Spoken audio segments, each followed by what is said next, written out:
Jupiter is the largest planet in the solar system. More than 1,300 Earths could fit inside this gas giant.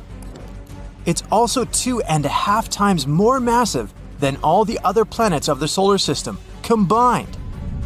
But if you think this is mind-boggling, I've got some great news for you. Very recently, a team of astronomers have discovered a much bigger planet with the help of the Subaru telescope and the NASA Hubble Space Telescope. It's a Jupiter-like protoplanet orbiting a very young star, AB Aurigae. The star is probably still forming and is no more than 5 million years old. For comparison, our Sun is 4.6 billion years old. The young star is located at around 531 light-years away from Earth in the constellation of Aurigae. The star is shrouded in a thick, quickly moving layer of gas and dust. This disk feeds the growth of the star. Later, what's left of the disk will come together to form the elements of the planetary system. Planets, dwarf planets, comets, asteroids, you name it. But back to the newly discovered planet. It's a gas giant whose mass equals that of 9 Jupiters. Can you imagine this colossus? It takes the planet, named AB Aurigae B, almost 588 Earth years to complete just one journey around its parent star. Maybe because it's 93.9 AU, astronomical units, away from it. Now, why is the discovery of this planet so amazing? Because according to astronomers, it's been forming in a very bizarre way. Or should I say, is forming, since this gas giant is still in the process.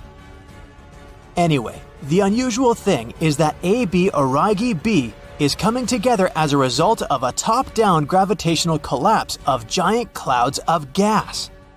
But scientists say that a much more common model of planetary formation is when dust and rocks gradually accumulate around some kind of core. This proves the idea that there are numerous ways for planets to form. It can also mean that there probably are very diverse planetary systems in our home Milky Way galaxy. But AB Aurigae B isn't the largest exoplanet ever discovered. In 2005, astronomers spotted a mysterious space body. Later, they called it GQ Lupi b. The thing was orbiting a young star at a distance 2.5 times greater than that between the Sun and Pluto. Scientists came to the conclusion that the object was either a planet or a brown dwarf, which is basically a tiny star. If astronomers decide that GQ Lupi b is a planet, it will be the largest ever found, with a radius that is 3.5 times that of Jupiter. The biggest star we know about is called UY Scuti.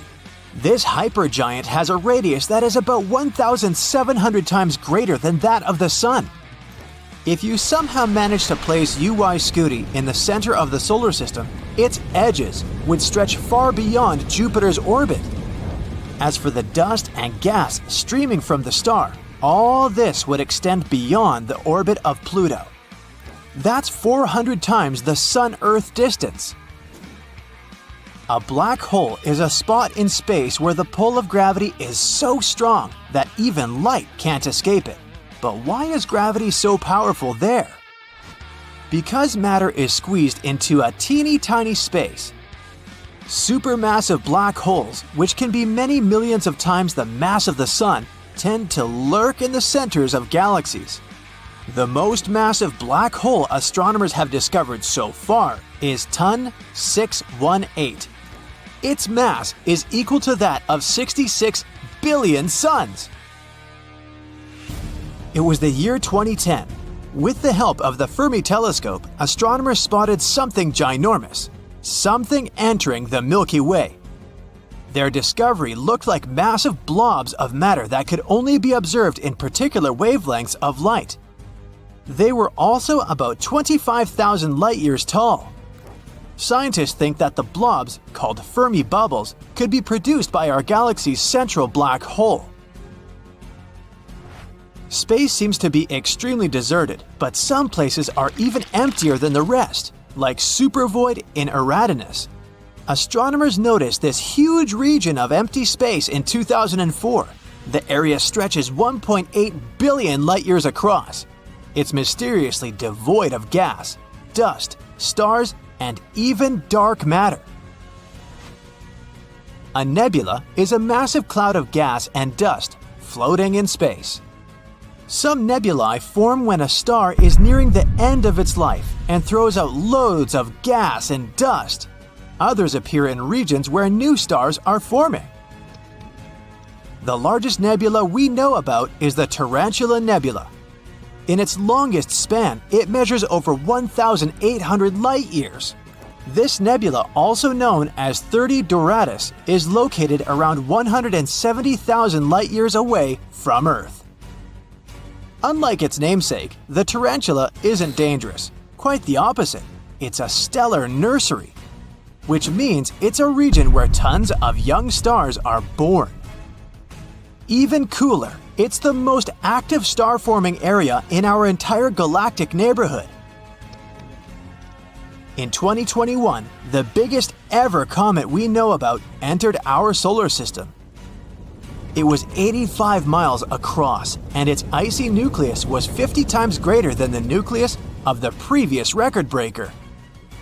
The intruder's mass was a whopping 100,000 times bigger than that of the average comet. In fact, see 2014 UN 271, Bernardinelli-Bernstein, was so large that astronomers first classified it as a minor planet. Is it going to crash into Earth? Nah. It won't get closer than 1 billion miles to our beautiful green planet, and it won't happen until 2031. But could there be comets even bigger than that? Who knows, but the thought is terrifying. There are loads of bizarre things in the universe, and hypothetical nuclear pasta is one of them. If it does exist, nuclear pasta is the strongest material in the entire universe. It forms from the leftovers of extinguished stars when this substance gets squeezed into spaghetti-like tangles of material. It can theoretically break, but only if you apply 10 billion times the pressure needed to shatter steel. Pulsars are spherical space objects the size of a large city, but they pack more mass than the entire sun. They radiate 2 narrow beams of light, sending them in opposite directions. The Black Widow pulsar, just like its spider namesake, is munching on its partner. It's a lightweight brown dwarf star. The more material the pulsar consumes, the more slowly it spins. The energy the neutron star is losing in the process causes its companion star to dwindle. Haumea is a dwarf planet orbiting the Kuiper belt. It's a donut-shaped ring of objects around the Sun that extends just beyond the orbit of Neptune.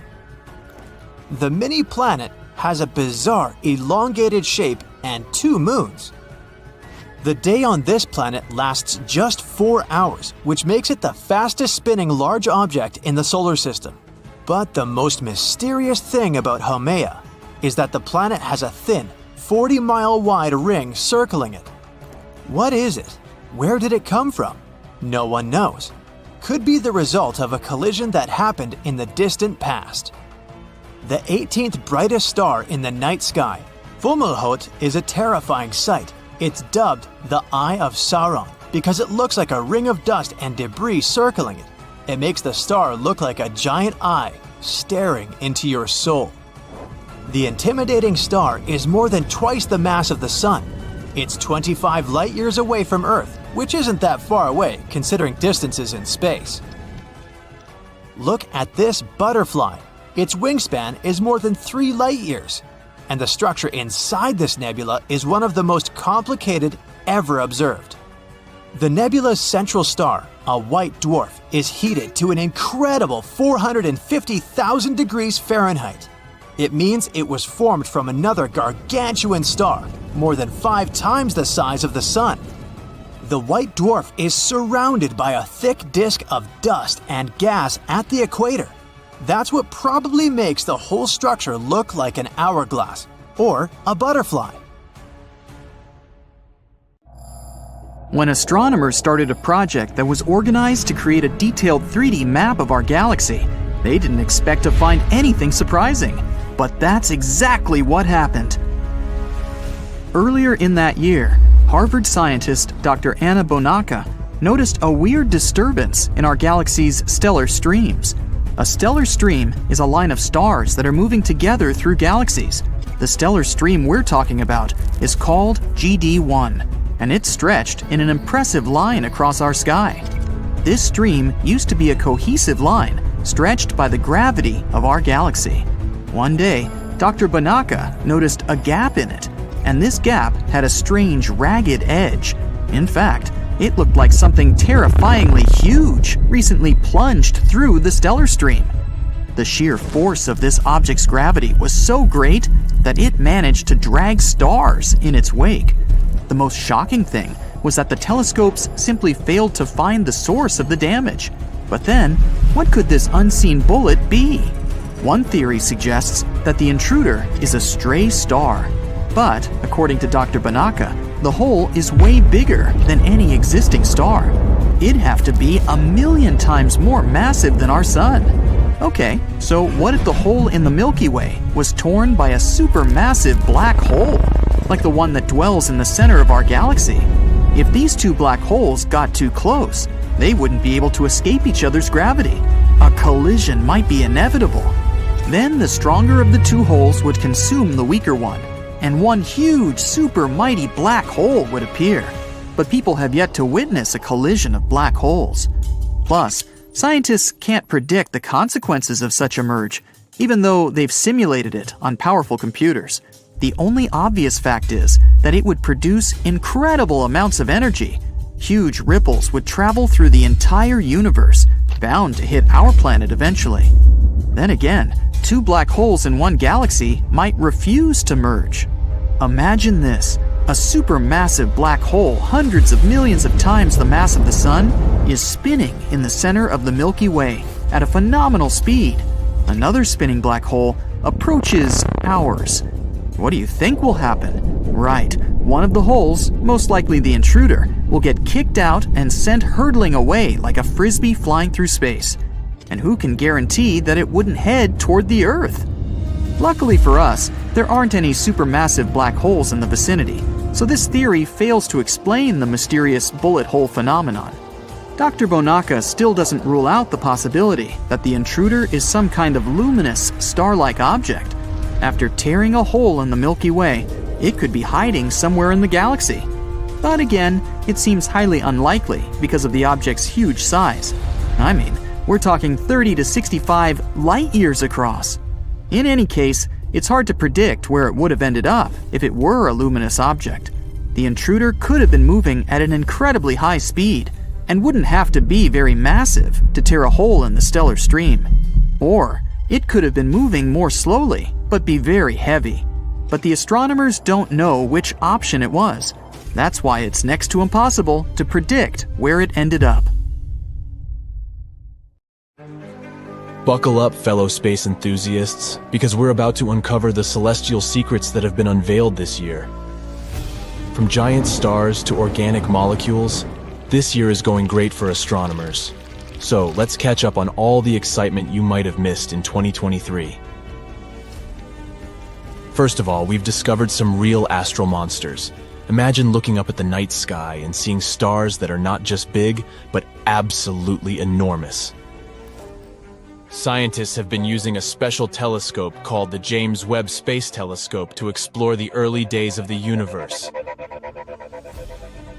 And during their adventure, scientists stumbled upon ancient stars that are 10,000 times bigger than our Sun. Yes, you heard it right, 10,000 times. These giants of the stellar world were some of the very first stars ever to form in the universe, billions of years ago. Imagine a globular cluster as a massive cosmic crew, where each group consists of a whopping 100,000 to 1 million members. These clusters are like giant family gatherings, with all the stars being born around the same time. But what makes these newly discovered monsters so special? Well, their cores, or their central parts, are way hotter than what we see in stars today. Scientists think that this intense heat might be due to a lot of hydrogen burning at really high temperatures. It's like they're having a galactic barbecue party. Something fascinating happens in these globular clusters. The smaller stars crash into the supermassive ones and gain extra energy, like a power-up. But here's the twist. Most of these clusters are now getting old, and the supermassive stars disappeared a long time ago. We can only see hints of their existence in the clusters we observe today. Scientists study them by just the mysterious traces of their grand presence. The discovery of these monster stars is incredibly important for our understanding of the universe. If scientists can gather more evidence to confirm their existence, it would be a major breakthrough. It would help us learn more about globular clusters and how supermassive stars form in general.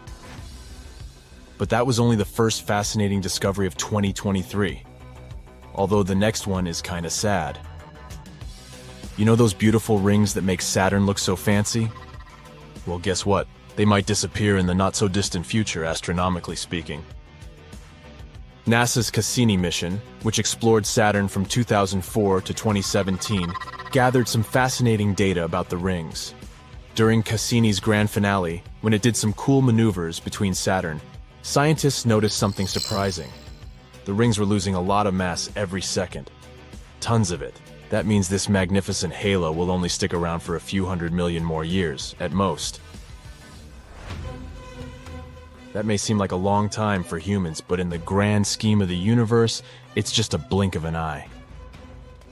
The important thing is that we've learned that huge rings like Saturn's don't last forever. They eventually fade away. Oh, well, at least you and I personally won't catch this moment. Scientists have a fun theory about what will happen when Saturn's rings disappear. They think that the other ice and gas giants in our solar system, like Uranus and Jupiter, might have once had massive rings too. But over time, those rings wore down and became more like the thin, wispy bands of asteroids like what Uranus has now. Saturn's rings are mostly made of ice, but they also have a sprinkling of rocky dust. This dust comes from asteroids and teeny tiny meteoroids crashing into the celestial objects and breaking apart. It's like a snowstorm of icy particles and space debris. The research also revealed that Saturn's rings appeared long after the planet itself formed. They were still forming when dinosaurs roamed the Earth.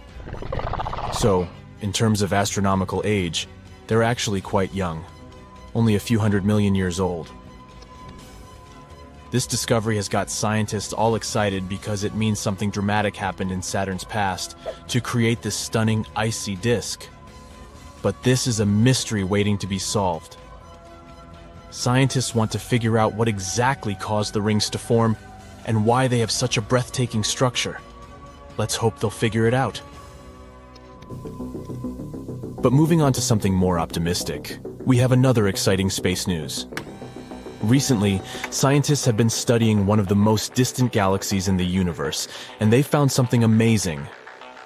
Organic molecules. The galaxy in question has a long name SPT 041847. It's over 12 billion light-years away from our little blue planet. Can you even imagine that distance? It's the farthest galaxy ever known, where complex organic molecules have been found. That's why looking at this galaxy is like looking at something from when the universe was just a baby. We have no idea what this galaxy looks like now.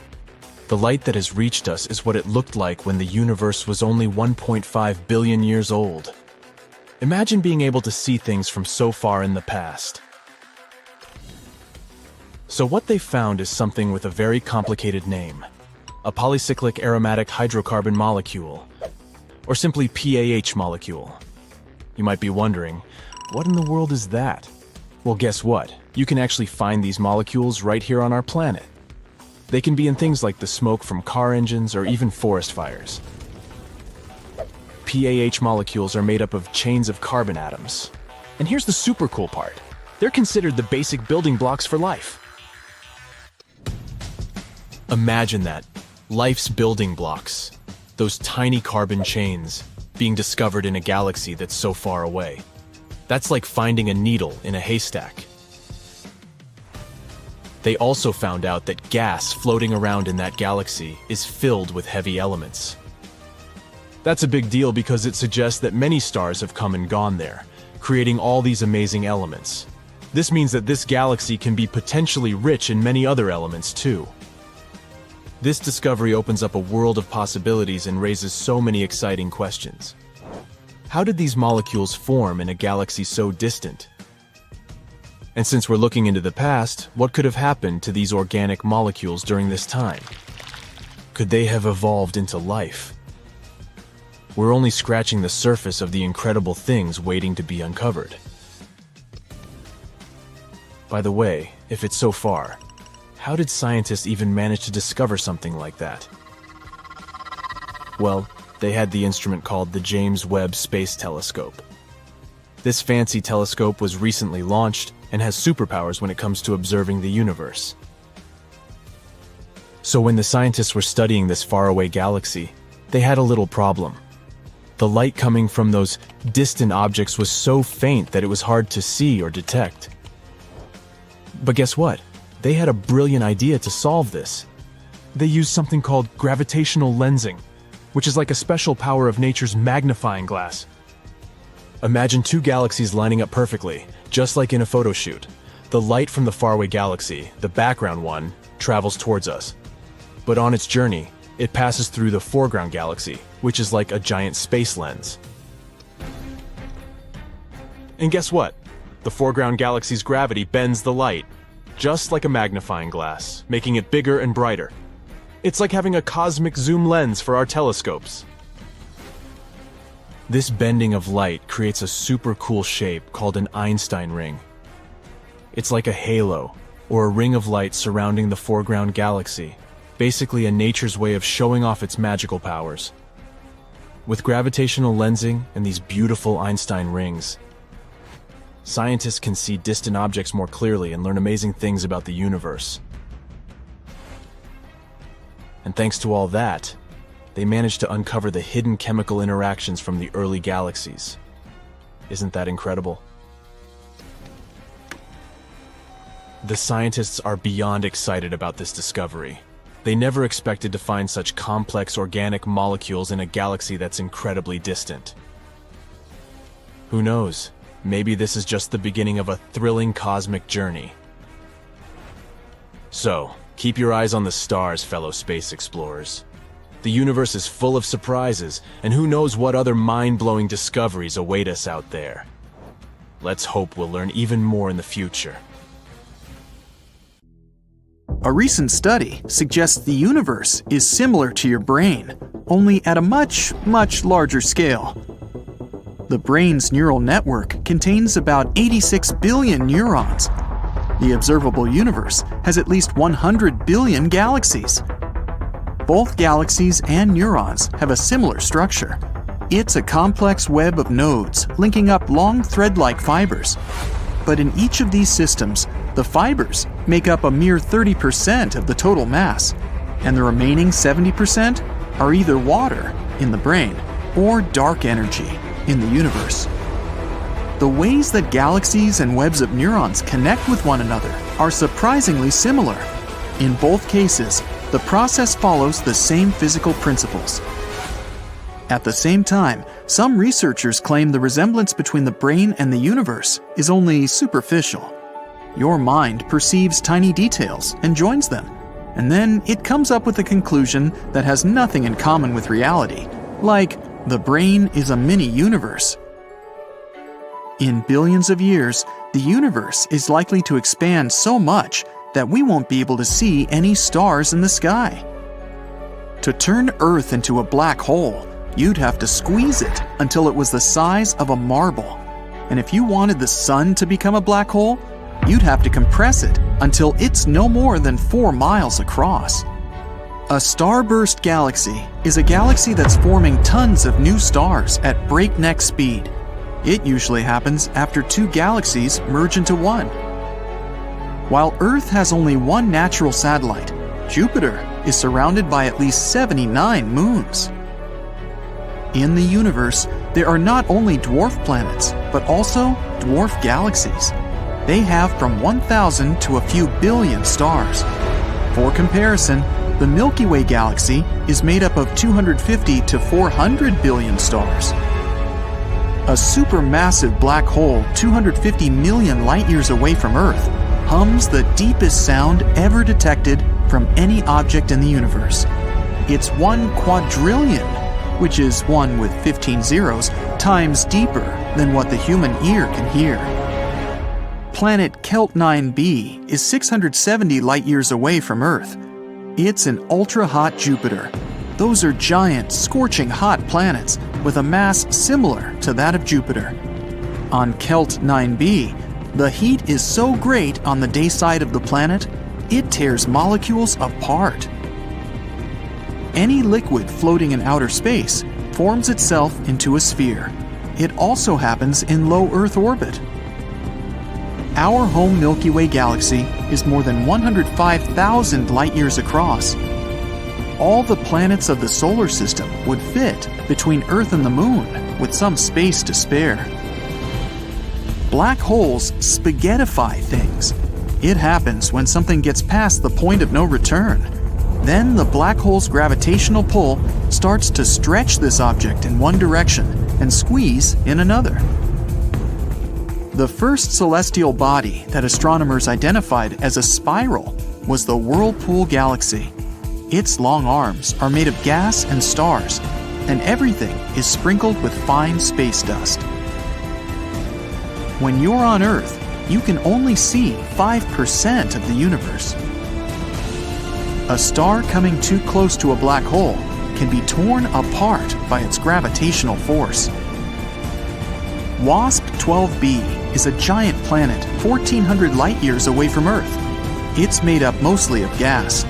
Unfortunately, the planet is doomed. It orbits too close to its parent star. In about 10 million years, WASP 12b will be swallowed by its greedy sun. Our Milky Way galaxy and the Andromeda Galaxy, its closest neighbor, are going to meet in a bit less than 4 billion years. When they collide, they'll form one huge elliptical galaxy. One of Saturn's smaller moons, Enceladus, reflects almost 90% of the sun's light. It makes the moon one of the brightest objects in the solar system. But since it reflects sunlight instead of absorbing it, the temperatures on Enceladus's icy surface drop to -330 degrees Fahrenheit. The highest mountain in the solar system is Olympus Mons on Mars. It's 3 times as high as Mount Everest. If you were standing on top of Olympus Mons, its slopes would be hidden by the planet's curvature. In our solar system, Mercury and Venus are the only 2 planets without moons. Scientists who are planning to send droids to Mars want to load the machines with lots of heavy equipment. The droids will also be built from stronger materials, all because of the relatively low gravity on the red planet.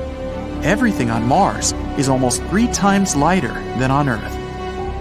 Pluto's largest moon is half the size of the dwarf planet itself. This makes Charon, that's the moon's name, the largest known satellite relative to its parent size. There are 3 golf balls on the moon. They were launched during the Apollo 14 mission. Mathematicians claim white holes might exist, even though scientists haven't found one yet. If you came across a white hole, you wouldn't be able to enter it from the outside, but you'd see light and matter escaping from within. On our planet, one full rotation takes 1 day, but the sun is so enormous that it needs 25 to 35 Earth days to make one rotation. The moon is not a perfect sphere. It's shaped more like an egg because of the Earth's gravity. Spacesuits protect astronauts from huge temperature differences during spacewalks, from -250 degrees Fahrenheit to +250 degrees Fahrenheit. A neutron star gets born after a supernova collapses. After birth, It rotates extremely fast, about 60 times per second. But this rate can sometimes grow up to 600 times per second. In 2007, astronomers started to receive ultra-bright and ultra-strong radio signals. Named fast radio bursts, they were coming from somewhere billions of light years away. When astronauts are in space, they often see random flashes of light. They occur when cosmic rays hit the optic nerve in the eye. If you traveled around Pluto's equator, it would be the same distance as walking from Rome to New York City. If you visited GJ 504b, a planet located a mere 57 light-years away from Earth, you'd see that the planet is glowing. It's because of the heat left after its formation. The planet's color is a dull magenta, like a dark cherry blossom. Jupiter has the shortest day of all the planets in the solar system. It lasts just 9 hours and 55 minutes.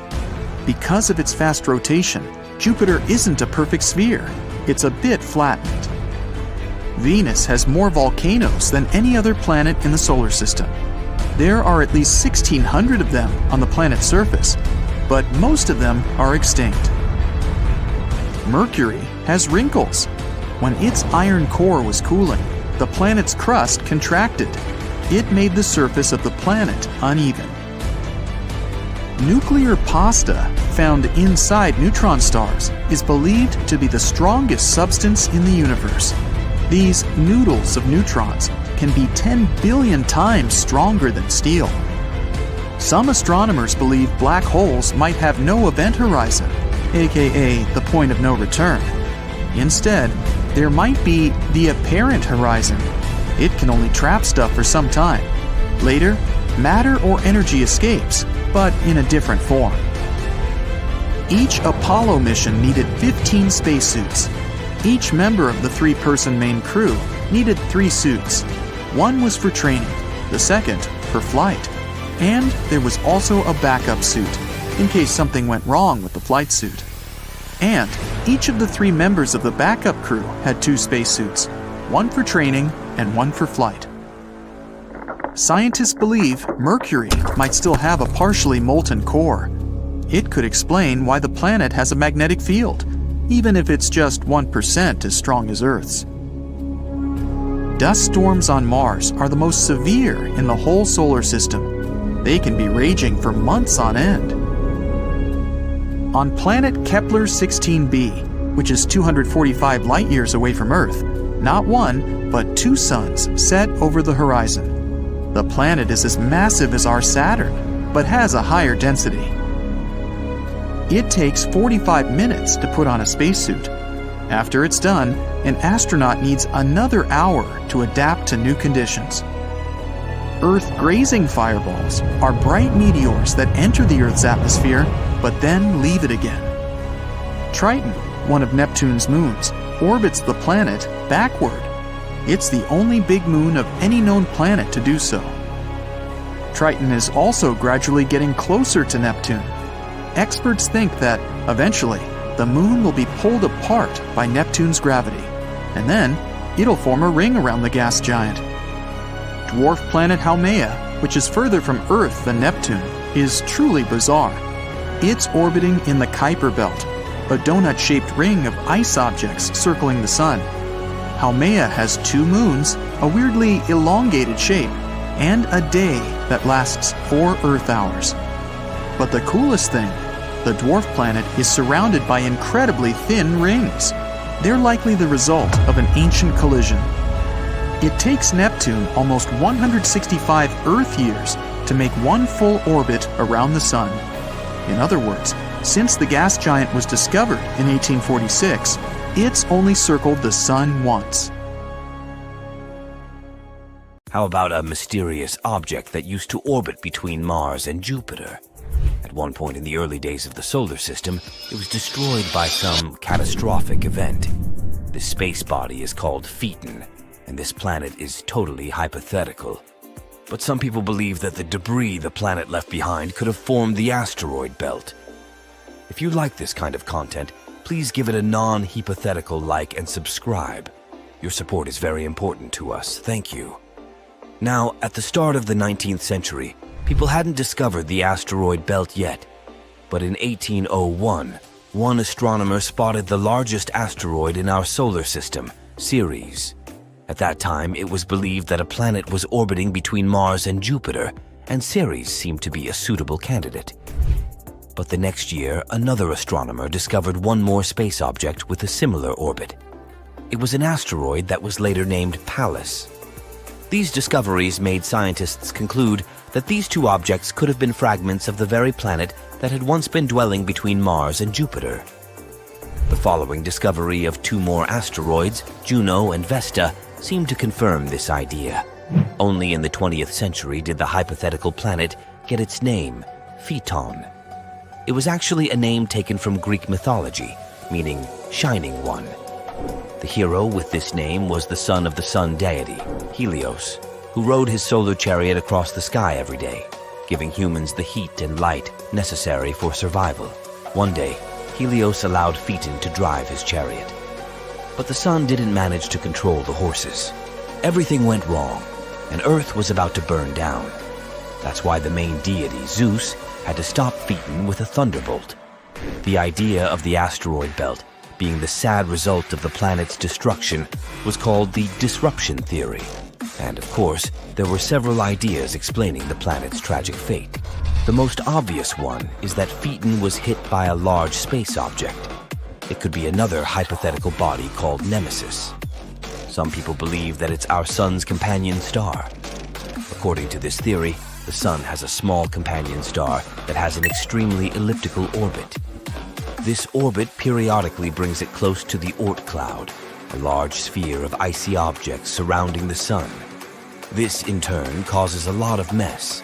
It might be the reason why this hypothetical companion star was also nicknamed the Death Star. It might be a red or brown dwarf. But whatever it is at the furthest point of its orbit, it's believed to be about 1.5 light-years away. The search for this star has been in progress for decades, but no one has succeeded in locating this elusive and potentially non-existent space object. Anyway, back to Phaeton. Another theory claims that the planet could have suffered some internal cataclysm which tore it apart. But these days, the disruption theory has fallen out of favor. It was replaced by the accretion theory. According to it, the asteroid belt formed in the process of gradual buildup of particles initially floating in a gaseous environment. With time, they came together to create larger masses. Gravity pulled on these particles, encouraging them to stay together and form planetesimals, tiny planet-like bodies that later form real planets.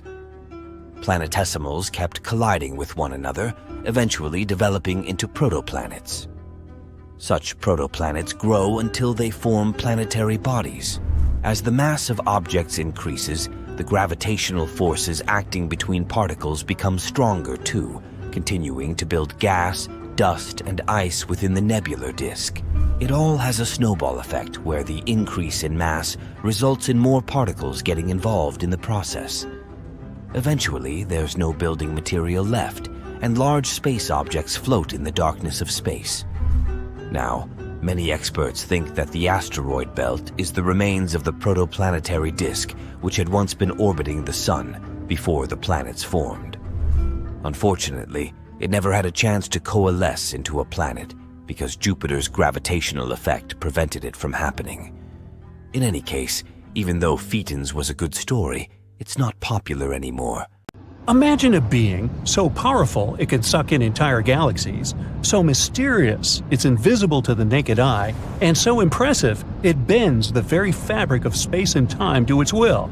Yes, meet my mother. Just kidding. Actually, meet the ultimate superhero of the universe, the black hole star. What is it and how does it work? Well, let's find out. The universe is full of marvels, and the black hole star is one of the most impressive ones.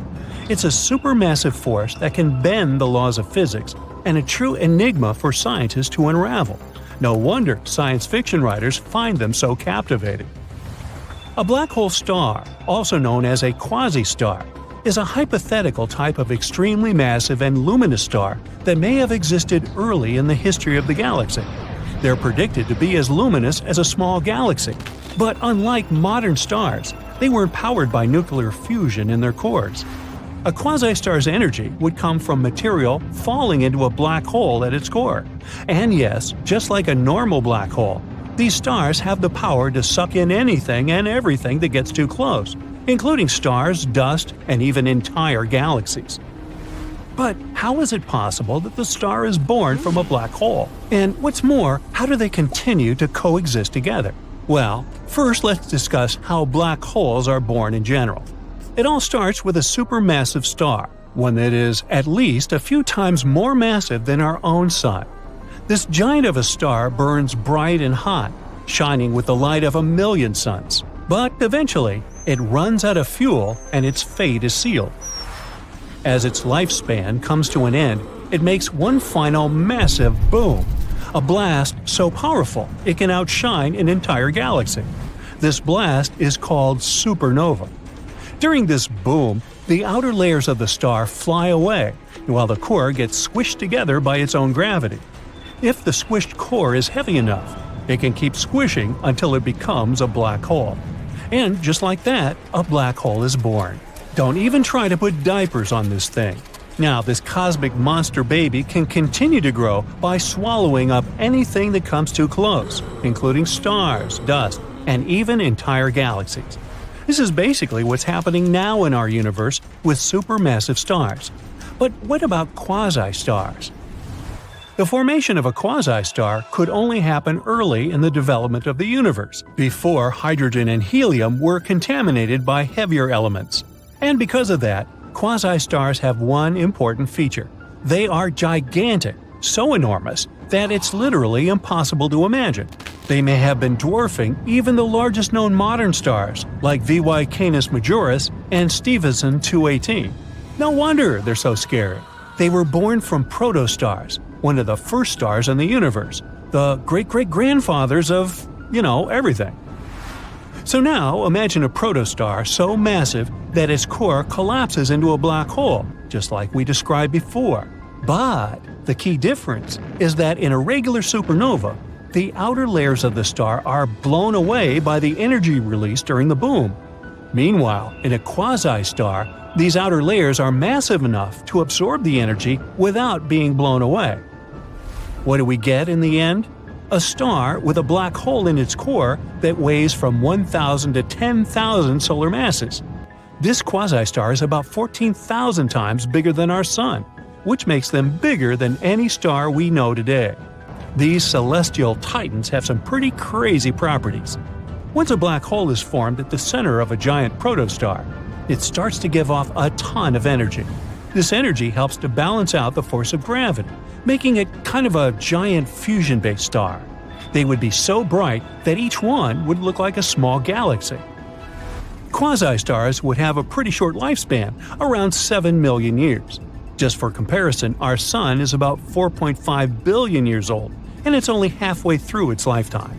But either way, during this short period, the black hole at the center would grow to be about 1,000 to 10,000 times the size of our Sun.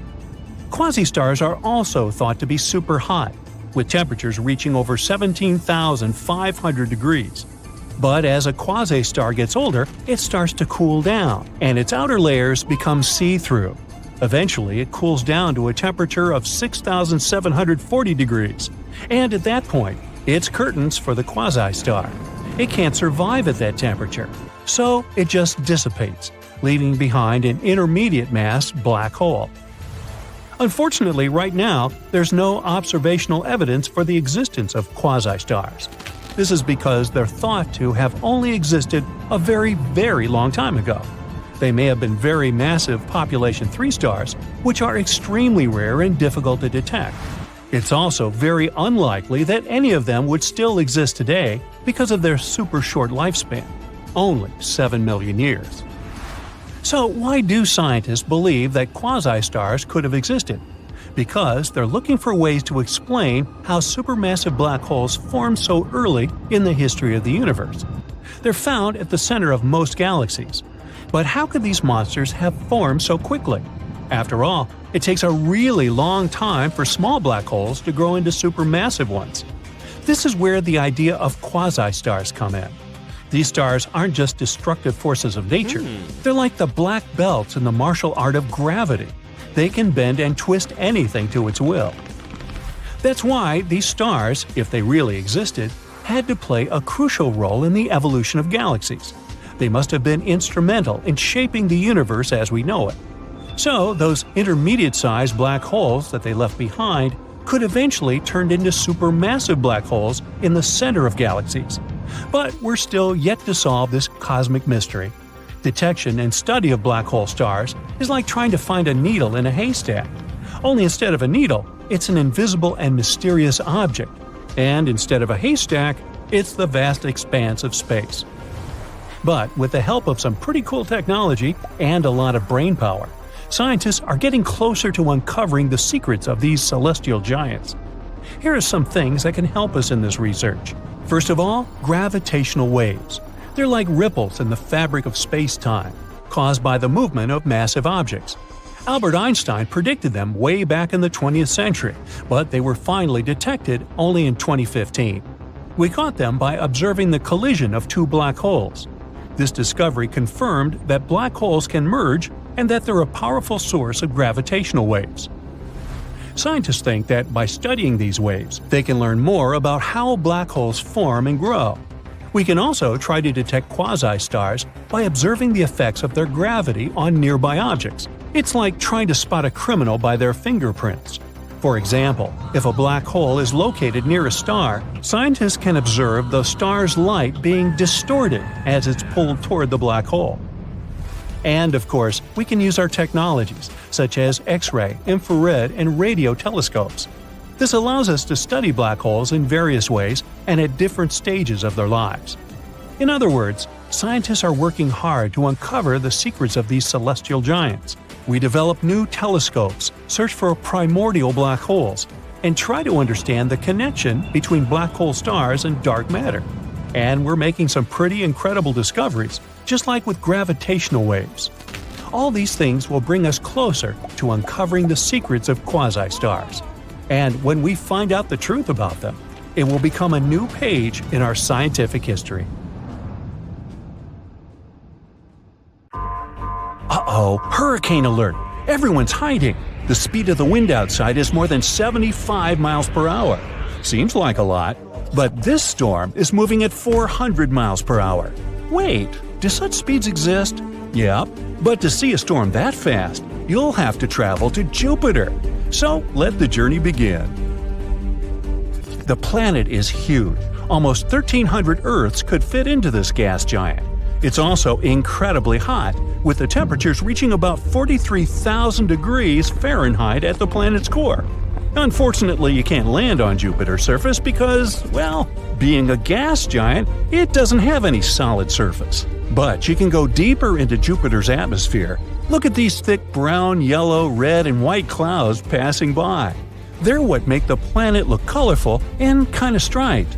If you continue descending toward the center of the planet, you'll see its atmosphere, mostly made up of hydrogen and helium gas, becoming liquid. It happens because of immense atmospheric pressure. The planet's core itself is a mysterious object. Scientists still haven't figured out whether it's a molten ball of thick liquid or a solid rock 14 to 18 times the mass of Earth. Anyway, exploring Jupiter isn't the main goal of your trip. No, you've arrived here to see the Great Red Spot. It's an enormous storm raging in the southern hemisphere of the gas giant. Its top parts are towering more than 5 miles above the tops of the surrounding clouds. The storm is 1.3 times wider than our planet. In 2017, NASA's Juno space probe managed to collect lots of data about the red spot. And it turned out that this monster of a storm goes more than 200 miles down into the planet's atmosphere. That's 30 to 100 times deeper than any ocean on Earth. But these measurements are most likely imprecise, and the storm's true roots can be reaching even deeper. The Great Red Spot is colder than the rest of the atmosphere. And keep in mind that Jupiter's temperatures are minus 234 degrees Fahrenheit in the upper cloud layers. On the other hand, the closer to the core, the hotter it gets. Mysteriously, the highest temperatures ever recorded on the gas giant occurred in the atmosphere right above the Great Red Spot. There, the heat reached 2,400 degrees. This temperature is higher than that of lava on our planet. Astronomers believe that the turbulence caused by the storm might produce gravitational and sound waves that can be responsible for the superheating. But the storm itself is warmer at the bottom than at the top. People have been watching the moving vortex on Jupiter for more than 150 years. Some time ago, astronomers predicted that it would gradually slow down and become smaller or disappear entirely. But that turned out not to be the case. After having analyzed all the data received with the help of the Hubble Space Telescope, researchers were baffled to discover that the winds at the outer boundaries of the storm had actually picked up speed. The change in the wind speed is no more than 1.5 miles per hour during one Earth year. It's a tiny change, but however small the difference is, it still means a lot.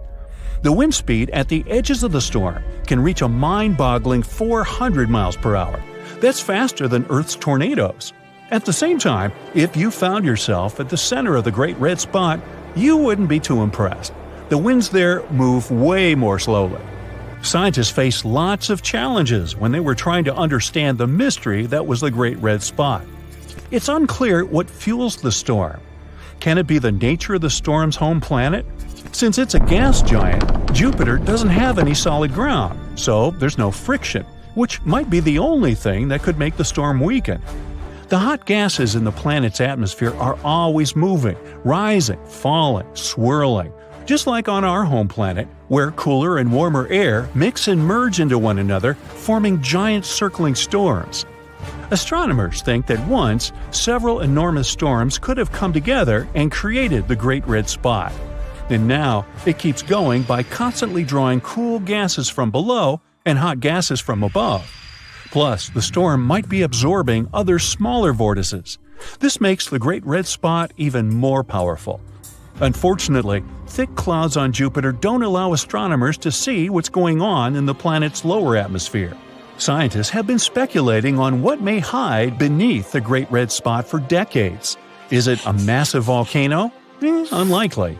Jupiter is mostly made up of gases, and it doesn't have a crust that could crack, letting lava escape from the planet's interior. There are also a few theories explaining why the storm has its trademark color. It varies from whitish and pale salmon to bright orange and brick red. Some scientists believe the answer lies deep below the Great Red Spot, closer to the planet's surface. A colorless layer of gas might be reacting to the UV radiation coming from the sun. This is probably what gives the storm its red color. But so far, it's just a theory. Hey, your guess is as good as mine, huh? Jupiter isn't the only planet that can boast having a giant storm. Another one, as wide as our home planet, rages on Saturn. It's called the Great White Spot. How clever! The storm has a tail of white clouds encircling the entire planet. It occurs every 30 years or so. This storm indeed starts as a spot, but then it starts stretching and stretching. Astronomers have figured out that the Great White Spot is actually a huge system of thunderstorms. At the top of the storm, lightning can flash more than 10 times per second. But the main mystery about the Great White Spot is where it gets its energy from. Some scientists think it may be powered by the sun. Others argue that the storm's cloud pattern only makes sense if there's an internal source of heat that can power the winds. Anyway, severe storms on different planets of the solar system aren't the only space mystery that makes astronomers scratch their heads. Let's move to Pluto, the largest known dwarf planet in the solar system, and explore its atmosphere.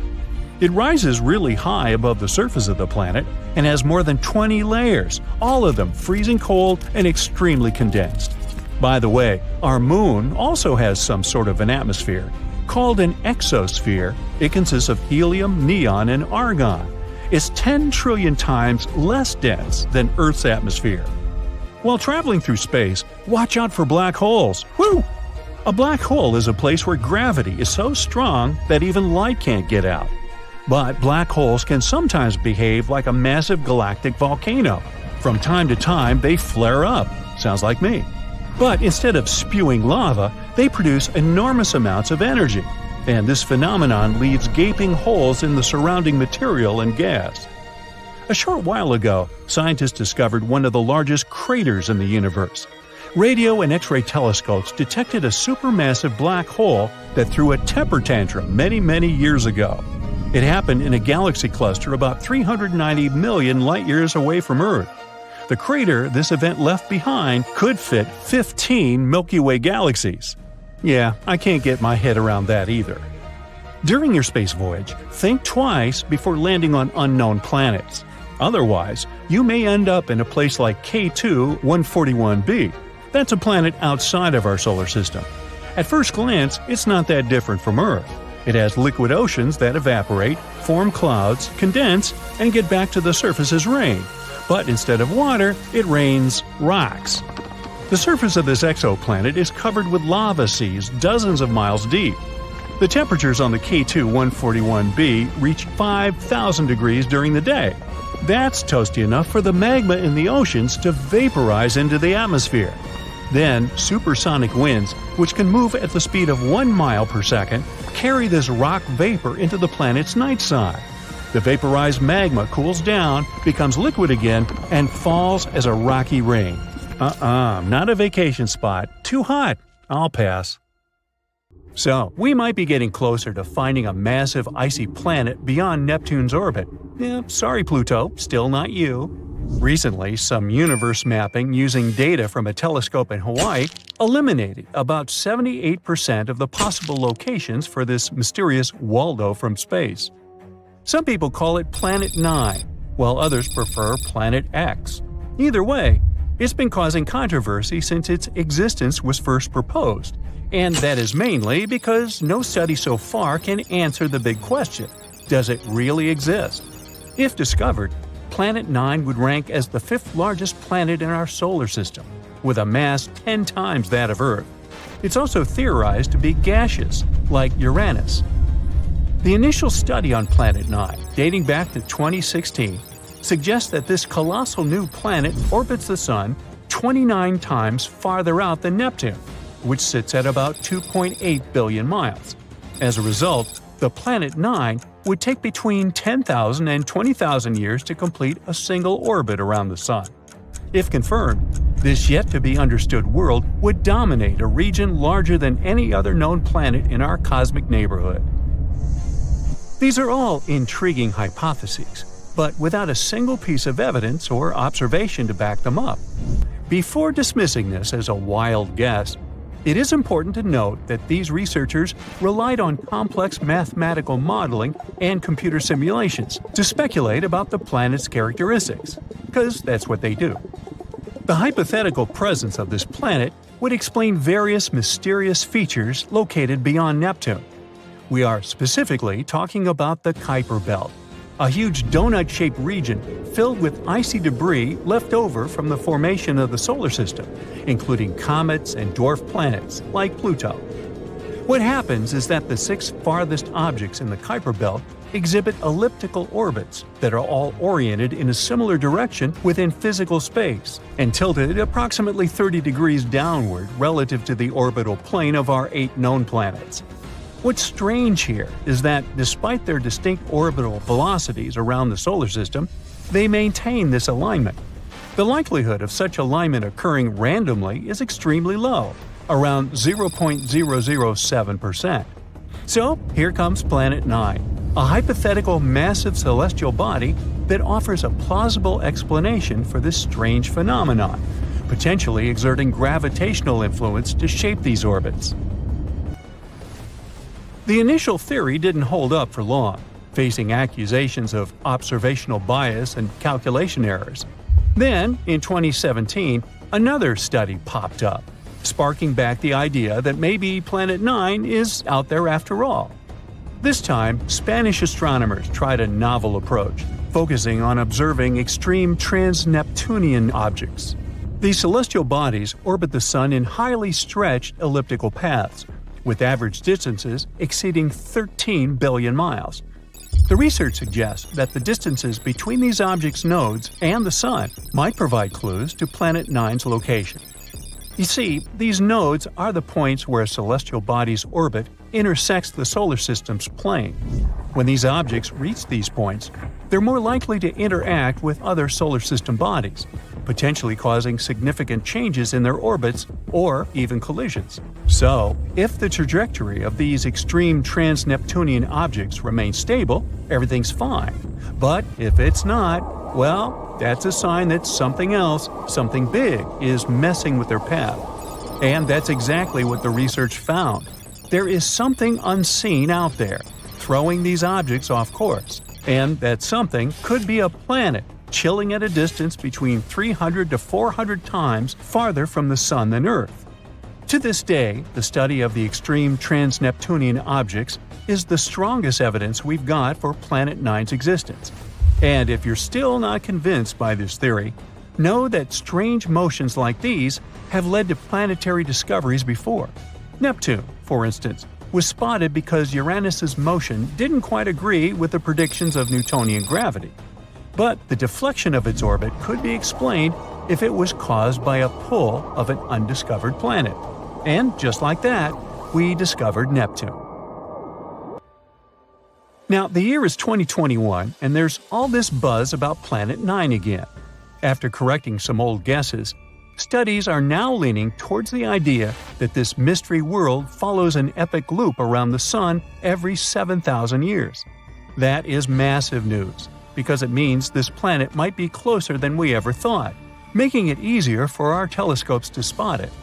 The paper also suggests there is a whopping 99% chance that the funky orbits of these distant objects are all because of this unseen planet, not just some cosmic coincidence. Now, the odds of this whole situation being a fluke are down to a 1 in 250 chance, which is much better than the 1 in 10,000 chance back in 2016. All these optimistic numbers have brought us to where we are today, keeping our hopes and working on better equipment to continue the mission of spotting Planet 9. As mentioned earlier, researchers in Hawaii created some kind of treasure map utilizing the Panoramic Survey Telescope and Rapid Response System to eliminate 78% of its locations. This is great news, considering how challenging it is to find a planet-sized needle in a cosmic haystack. But unfortunately, Planet 9's presence remains a ghost in the dark outer reaches of our solar system. Enthusiasts are still convinced of its existence and believe it is only a matter of time before we celebrate the discovery of Earth's new cosmic cousin. They're putting their hopes on the Vera C. Rubin Observatory, which is currently under construction in Chile and is scheduled to begin science operations in late 2025. Over the course of 10 years, this observatory will scan the entire southern hemisphere sky every few nights with a 27-foot, fast-moving telescope equipped with the largest digital camera in the world. The idea is to catalog everything in the solar system, reaching out to and beyond Neptune, and tracking the movements of millions of celestial objects, including space junk, asteroids, comets, and stars. If Planet 9 is indeed out there, this next-generation telescope could be the one to find it. The existence of this mysterious planet is far from being universally accepted in the scientific community. That is simply because Planet 9 isn't the only explanation for the strange phenomenon occurring beyond Neptune. One theory suggests that a group of distant objects, such as dwarf planets, comets, and moons, might be collectively influencing the orbits of the extreme trans-Neptunian objects. Others believe that a black hole is behind all this. These compressed masses are some of the densest objects in the universe, potentially capable of affecting the orbits of other masses, like how this supposed ghost Planet 9 is believed to be doing. Another bold perspective suggests that our current understanding of the laws of gravity is flawed, actually incomplete. This theory, known as modified Newtonian dynamics, proposes that these distant icy objects exhibit strange behavior not due to influence from another planet, but rather because the immense gravitational field of the Milky Way is influencing them. However, even supporters of this theory acknowledge that it is too early to draw firm conclusions, and much more extensive research is still required. While we continue our relentless hunt for Planet 9, some astronomers have taken it a step further, suggesting the existence of a hypothetical Planet 10. This world has a mass and size like that of Mars or Earth and is located on the edges of the Kuiper Belt. But the thing is, if this alleged Planet 10 is indeed as small as scientists believe, it might not have enough gravity to clear its orbit of debris. And that is pretty similar to what happens with Pluto, being one of the reasons why it got into trouble back in 2006. So yeah, it's better not to get too excited. This supposed Planet 10 might end up classified as another dwarf planet. Not unlike a giant cosmic blinker, a supermassive black hole 570 million light-years away flares every 114 days. Recently, astronomers have noticed powerful eruptions of light coming from the hole. The monstrosity is about 20 times the mass of the one at the center of our home Milky Way galaxy. So far, the only explanation scientists have is the black hole is ripping chunks of matter out of an orbiting star. It happens every time it gets too close. This discovery is rather exotic because no one has ever seen a black hole do something like that before. Usually, if a star comes close to a black hole, the space monster shreds it into thin strands, like spaghetti. After that, the black hole swallows most of the star's matter. The remains arc away in long, bright streamers.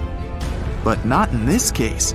Every time the star approaches the black hole, it loses about 3 times the mass of Jupiter, and that's the largest planet in our solar system. This also results in a tremendous flare that astronomers can see on Earth. The flares are so regular and consistent that the researchers managed to predict several of them. They happened on September 6th and December 26th, 2020.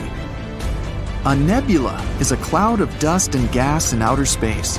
You can see it in the night sky, either as a bright patch or, vice versa, a dark spot against some glowing matter.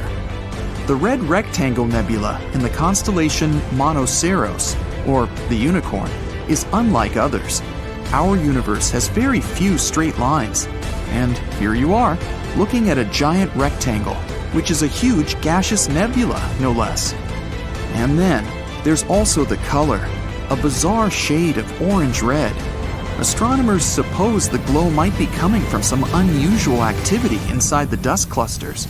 This activity is likely to be going on at the molecular level. The universe is around 13.8 billion years old, but HD 140283, a star informally called Methuselah, is apparently more than 14 billion years old. Even more paradoxical, the star has some chemical elements that are more typical for a second-generation star. Those are the ones formed from dust and gas left after the explosion of the first generation of stars. And still, the main problem is, how can a star be older than the universe itself? So far, the most likely explanation is an error in observations. It could make astronomers believe the star is older than it is. The star called Vega is relatively close to us, a mere 25 light-years away from the Sun. It's not the most usual star out there. It's brighter than it's supposed to be, and it's not round, but rather egg-shaped. Astronomers claim that's because the star rotates so fast, its shape changes.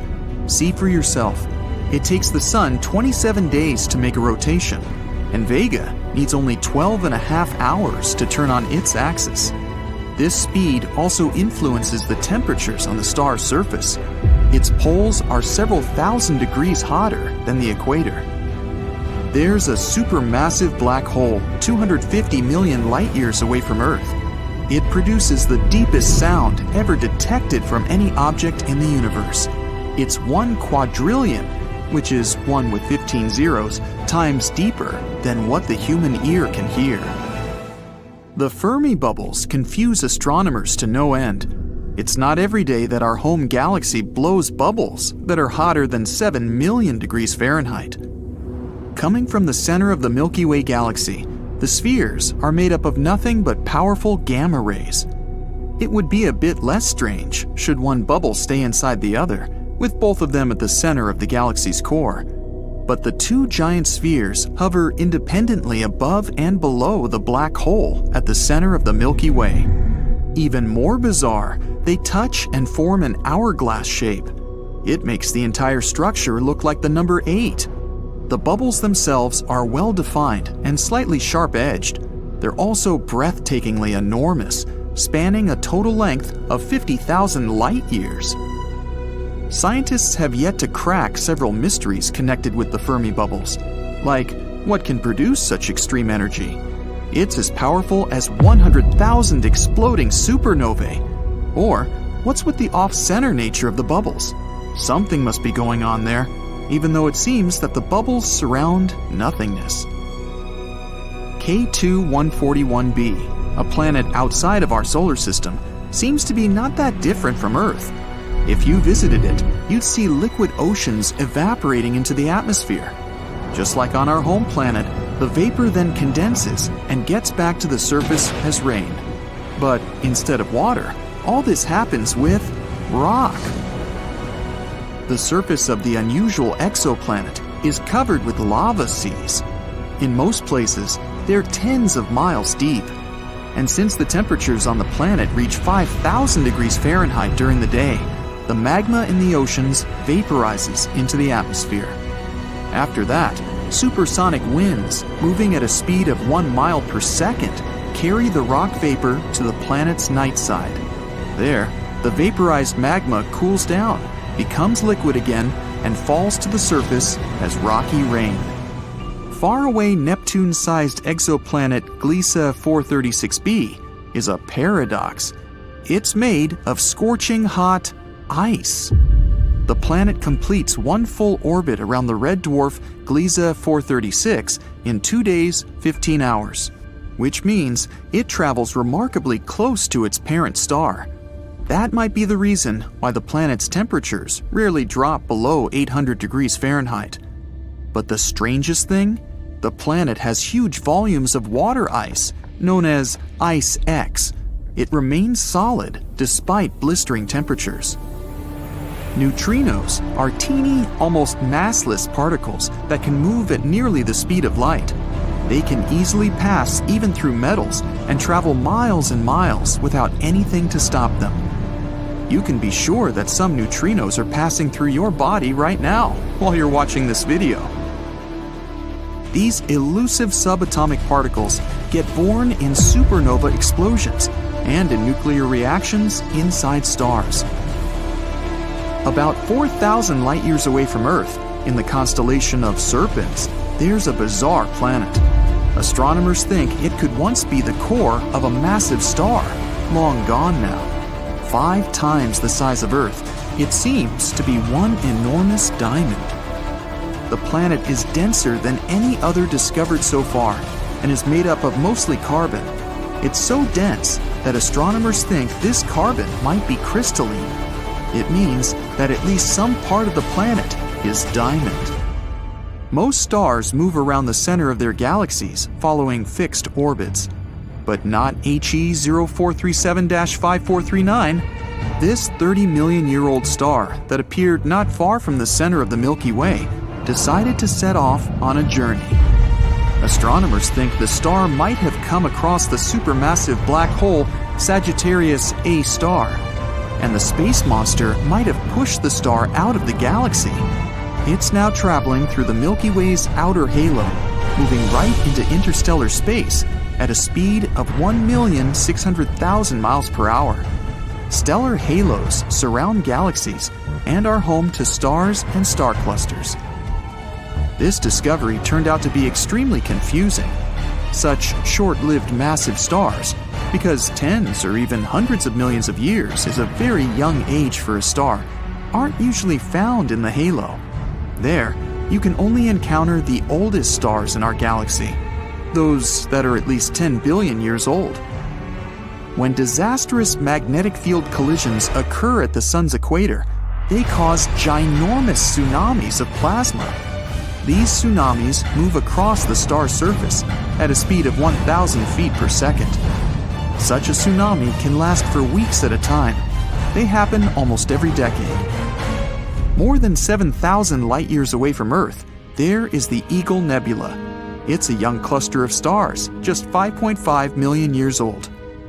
The Hubble Space Telescope managed to take an image of several dark silhouettes near the nebula's center.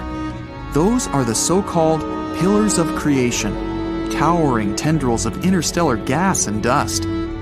They're also a part of the nebula's active star-forming region. Newborn stars are hidden in these wispy columns. Unlike their supermassive siblings, hypothetical mini black holes could be really tiny, not bigger than an atom. But even so, just one minuscule thing would have the mass of 1,000 sedans. One theory claims tons of micro black holes could have appeared right after the Big Bang and the beginning of the universe.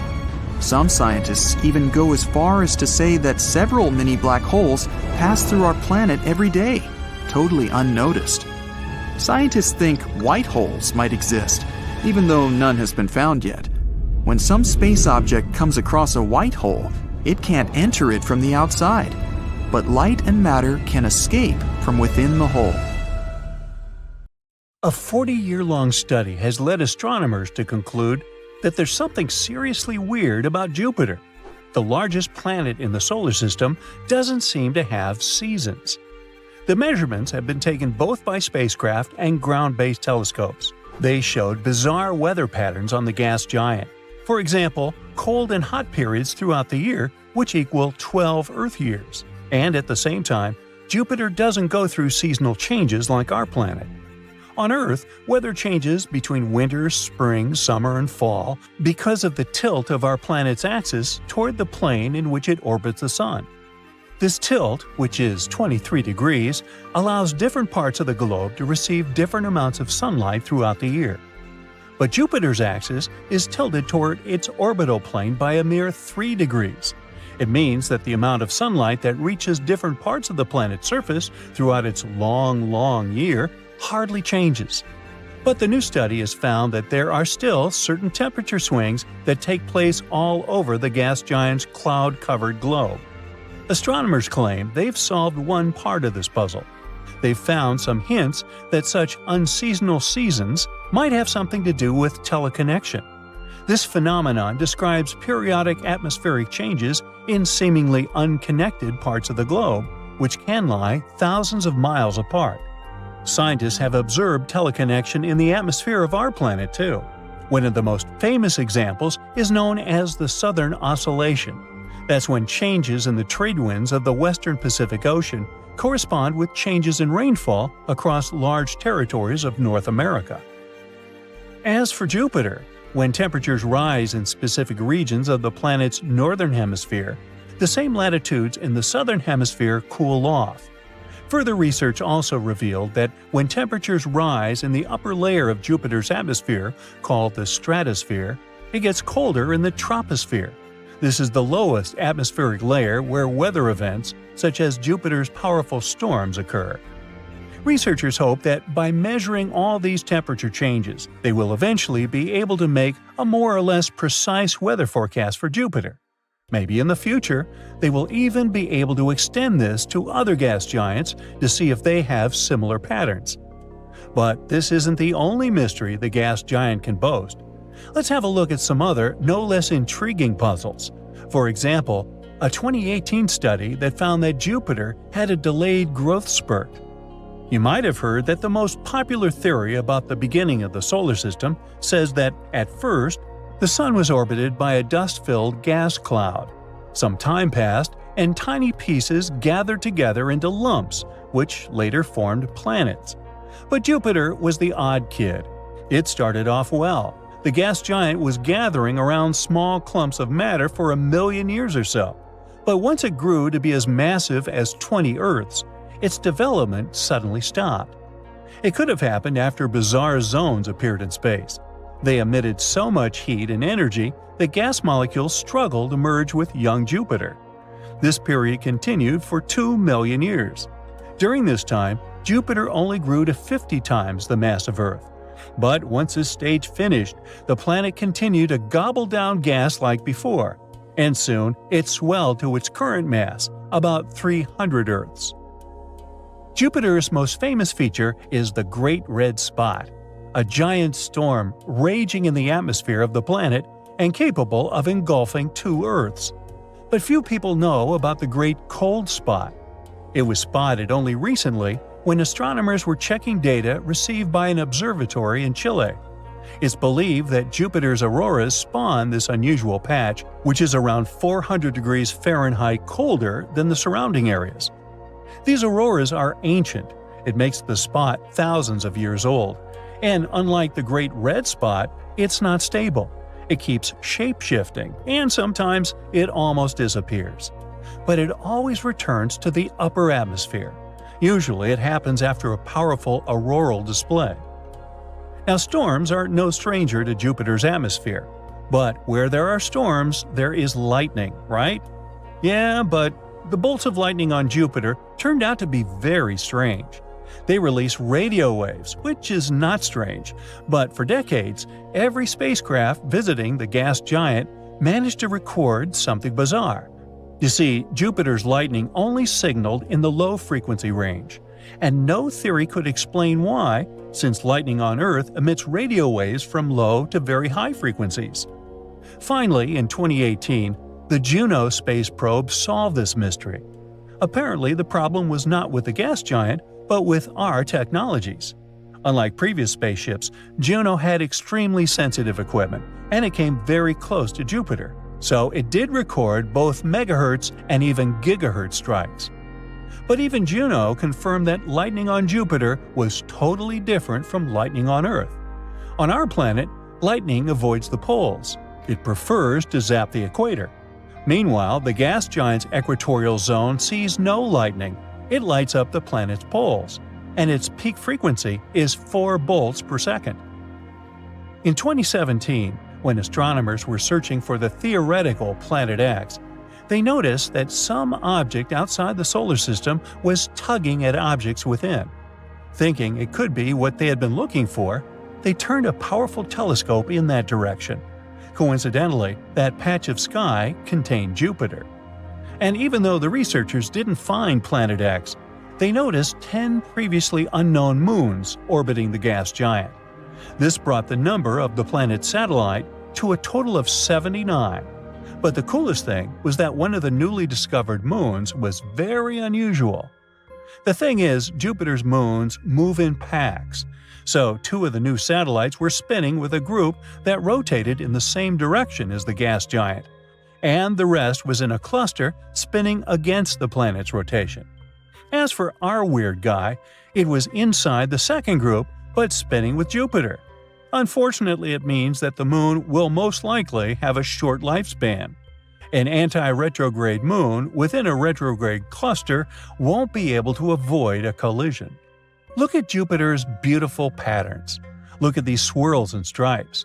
For a long time, no one knew the depths of these bands. But in 2018, scientists used a novel way to crack this riddle. This method involved the space probe Juno, which orbited the gas giant every 53 days. Each time it passed by, it measured how strong the pull of the planet's gravity was. It helped astronomers create a 3D image of the stripes. It goes like this. The greater the pull, the greater the mass of the region below. And after examining the gravitational map, researchers concluded that the stripes ran shockingly deep. Most of them plunged to a depth of 1,800 miles. But Jupiter is a gas world, and the winds raging in its atmosphere shift all that mass around, making calculations very difficult. Jupiter has the strongest magnetic field of all the planets in the solar system. It's 20,000 times more powerful than that of Earth. But the gas giant's magnetosphere is a bit wacky. It's unique and doesn't resemble the field of any other planet we know about. Before, experts thought that Jupiter's magnetic field was similar to Earth's, 2 poles connected with magnetic lines near the geographical north and south. But Juno showed that things on Jupiter are a bit messed up.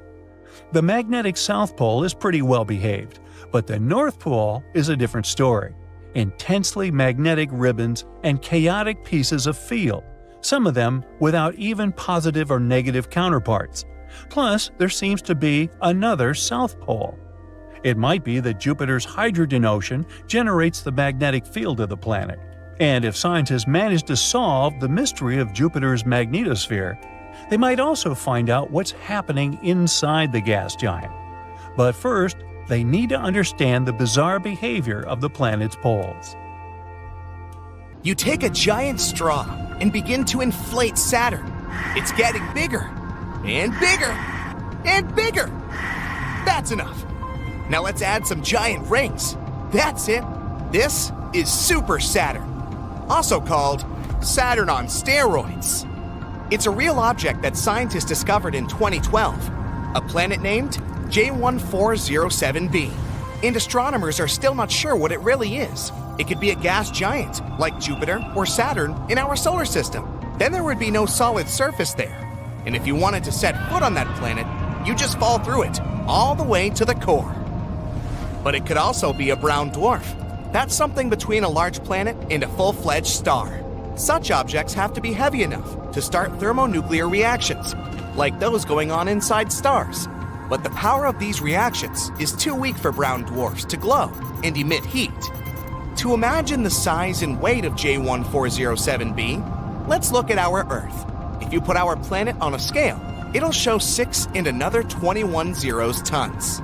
Our planet is also about 7,900 miles across. Now, that's Jupiter, the largest planet in our solar system. Its diameter is 11 times as great as that of Earth. It's also 318 times heavier. If Jupiter were a bucket, you could put 1,321 Earths in it. And this is the hero of the day, Super Saturn.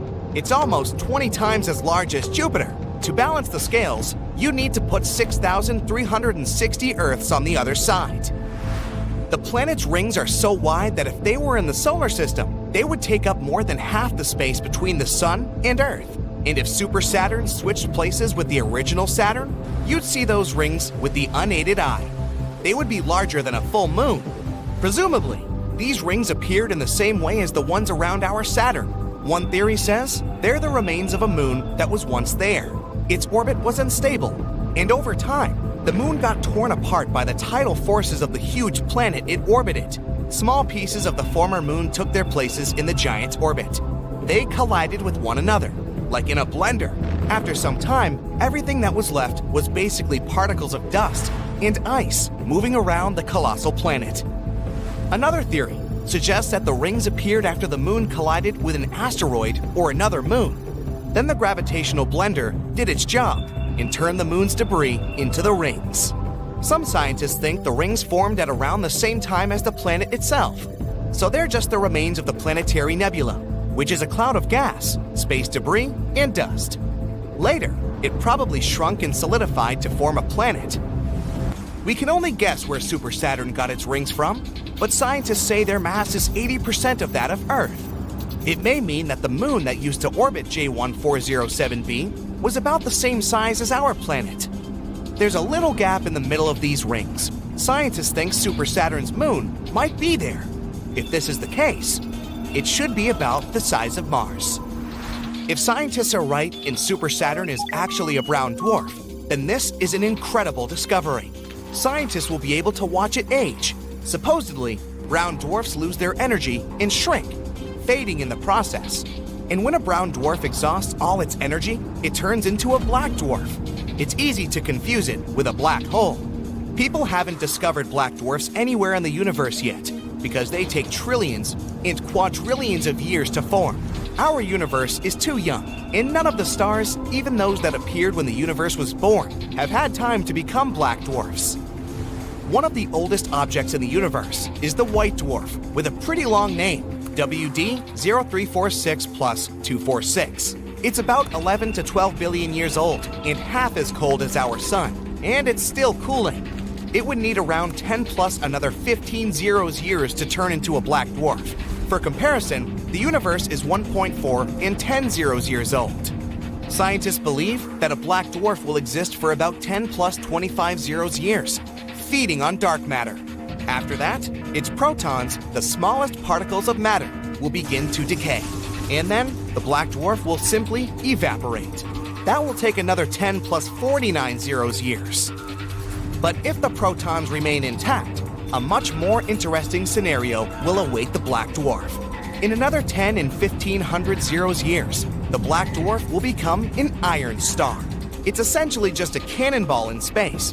The iron sphere will exist billions of times longer than our entire universe has existed, until it suddenly turns into a black hole.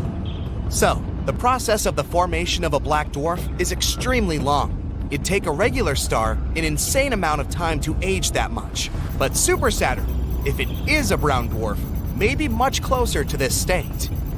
Saturn on steroids is not the only strange planet in our universe. This is Gliese 436b.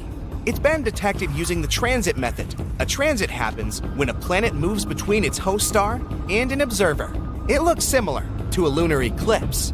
This planet is 4 times the size of Earth and 22 times as heavy. That's almost like Neptune. It's an exotic water world. The water there is solid, but it's not ice. It has a temperature of about 520 degrees Fahrenheit. The water in your pot turns into steam at 212 degrees Fahrenheit. But on Gliese 436b, the liquid remains solid because of the extreme pressure on the planet. Scientists have also discovered that the planet's atmosphere is evaporating into outer space. That's why there's a giant circular cloud around it. It's constantly moving in its orbit, giving the planet a long tail that looks like that of a comet. Cancri E holds incredible riches worth more than all the money on Earth. There are diamonds scattered all over the planet. Cancri E is about twice as wide and 8 times as heavy as Earth. This planet doesn't rotate. Only one of its sides always faces its host star. The surface temperature there is almost twice as high as the temperature of a burning fire. And since the host star is rich in carbon, the planet contains plenty of this element too. The intense pressure and temperatures help turn carbon into graphite and diamonds. Unfortunately, this planet is 40 light years away from our home, so it'd take about 730,000 years to get there on a regular rocket. Another planet rich in gems is HAT P7b. It's about 1,000 light years away from Earth. It's 60% as large and nearly twice as heavy as Jupiter. The planet is so close to its host star that it makes one revolution around it in just 2 Earth days. Because of such close proximity to the star, HAT P7b is almost as hot as a white dwarf.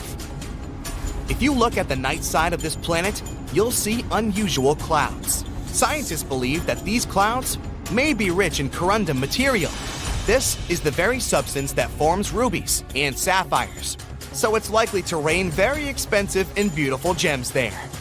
WASP 12b is one of the darkest planets ever discovered. Only one of its sides faces its host star. The planet's surface is so dark that it eats up about 94% of all visible light, so it looks a lot like a black hole. The host star heats up the planet so much that the material there continuously evaporates. Then the star's strong gravity pulls this cloud toward itself, forming a disk. But TRES-2b is the champion. It's the darkest planet known to people.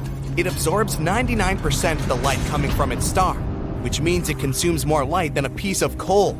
1% of the remaining light looks red as it gets reflected by this gas giant. From afar, this planet looks very evil. One of the oldest planets in the universe is PSR B1620-26b. It's about 12.7 billion years old. This means that it formed about 1 billion years after the Big Bang. The planet is so old that its 2 host stars have had time to evolve. One is a white dwarf. The other is a pulsar that makes almost 100 revolutions per second. Sunrises on this planet must be stunning. Right now, this star system is moving toward a dense cluster of stars. This is likely to lead to a stellar collision, so the fate of this planet is unknown. Kepler 438b is one of the most Earth-like planets. It's only 12% larger and is in the habitable zone of its host star. Not too close and not too far away. It's a sweet spot where water doesn't evaporate because of the heat and doesn't turn into ice because of the cold. This planet might host life on its surface. In the future, it may also become a new home for humanity, but it would take people about 470 years to get to this planet, even if we traveled at the speed of light, which is impossible due to the laws of physics. Jupiter has 79 known moons, and the 4 biggest of them that are particularly interesting are Galilean moons. They were named after Galileo Galilei. He discovered them in the 17th century. They have something in common, but at the same time are all very different. Europa is the smallest of the Galilean moons with a diameter of 1,860 miles. It orbits Jupiter every 3.5 days. The first images we got from there were taken in the 1970s. Its surface mostly consists of water ice. Europa has long fractures, often around a mile wide, that can extend for thousands of miles across its surface. They were probably formed as the crust pulled apart from tidal forces on the mysterious ocean beneath the surface. In 2012, scientists discovered water vapor plumes erupting close to its south pole, rising up to 125 miles. These plumes can help us find what's inside Europa without having to land there. Scientists think there could be a magnificent ocean hidden 10 to 15 miles beneath the solid surface. That ocean could be 40 to 100 miles deep. Even though it's just 1/4 of Earth's diameter, it contains twice as much water as all of our oceans together. This ocean is a potential environment for some forms of life. Scientists believe the entire ice crust is floating on that ocean. It probably makes a full rotation around Europa once every 12,000 years. In the image the Galileo spacecraft took, you can see small dark brown spots. They're 6 miles across and formed as the hot, less dense material was getting to the surface. It either pushed the crust or broke through it altogether. The surface of Europa consists of so-called chaos terrains. They're rough areas surrounded by a smoother surface. Its equator could be covered in ice spikes called penitentes that can go up to 50 feet high. We have them on Earth too, especially in dry areas at high altitudes. But none of them are as big as those on Europa. Our moon has over 5,000 big craters with a diameter of more than 15 miles. Europa's surface lacks impact craters and doesn't look like it's more than 50 million years old. This means the surface of Europa is changing and reforming all the time. This moon is icy and is one of the smoothest of any solid space objects in our solar system. Because of it, it's 5 times brighter than our moon. Europa is under a constant blast of radiation coming from Jupiter. It's so strong, we wouldn't last even a day there. Europa is 5 times further away from the center of our solar system than Earth. That means it barely gets any heat coming from the sun, so it can remain frozen since the average temperature is negative 250 degrees Fahrenheit at the equator and around negative 360 degrees Fahrenheit at the poles. About 40 years ago, the Voyager 1 spacecraft came close to the rocky moon Io and discovered that it's a volcanic champion of our solar system. Io is Jupiter's 5th innermost moon, 4.5 billion years old, nearly the same age as Jupiter itself. It's similar in size to our moon, and even has a similar density and amount of gravity.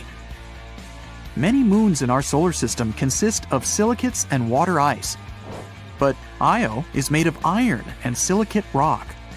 You'd be able to see some beautiful auroras on Io. As this moon rotates around Jupiter, auroras change brightness all the time, but they're always there. Io is relatively close to Jupiter, almost 260,000 miles above its cloud tops.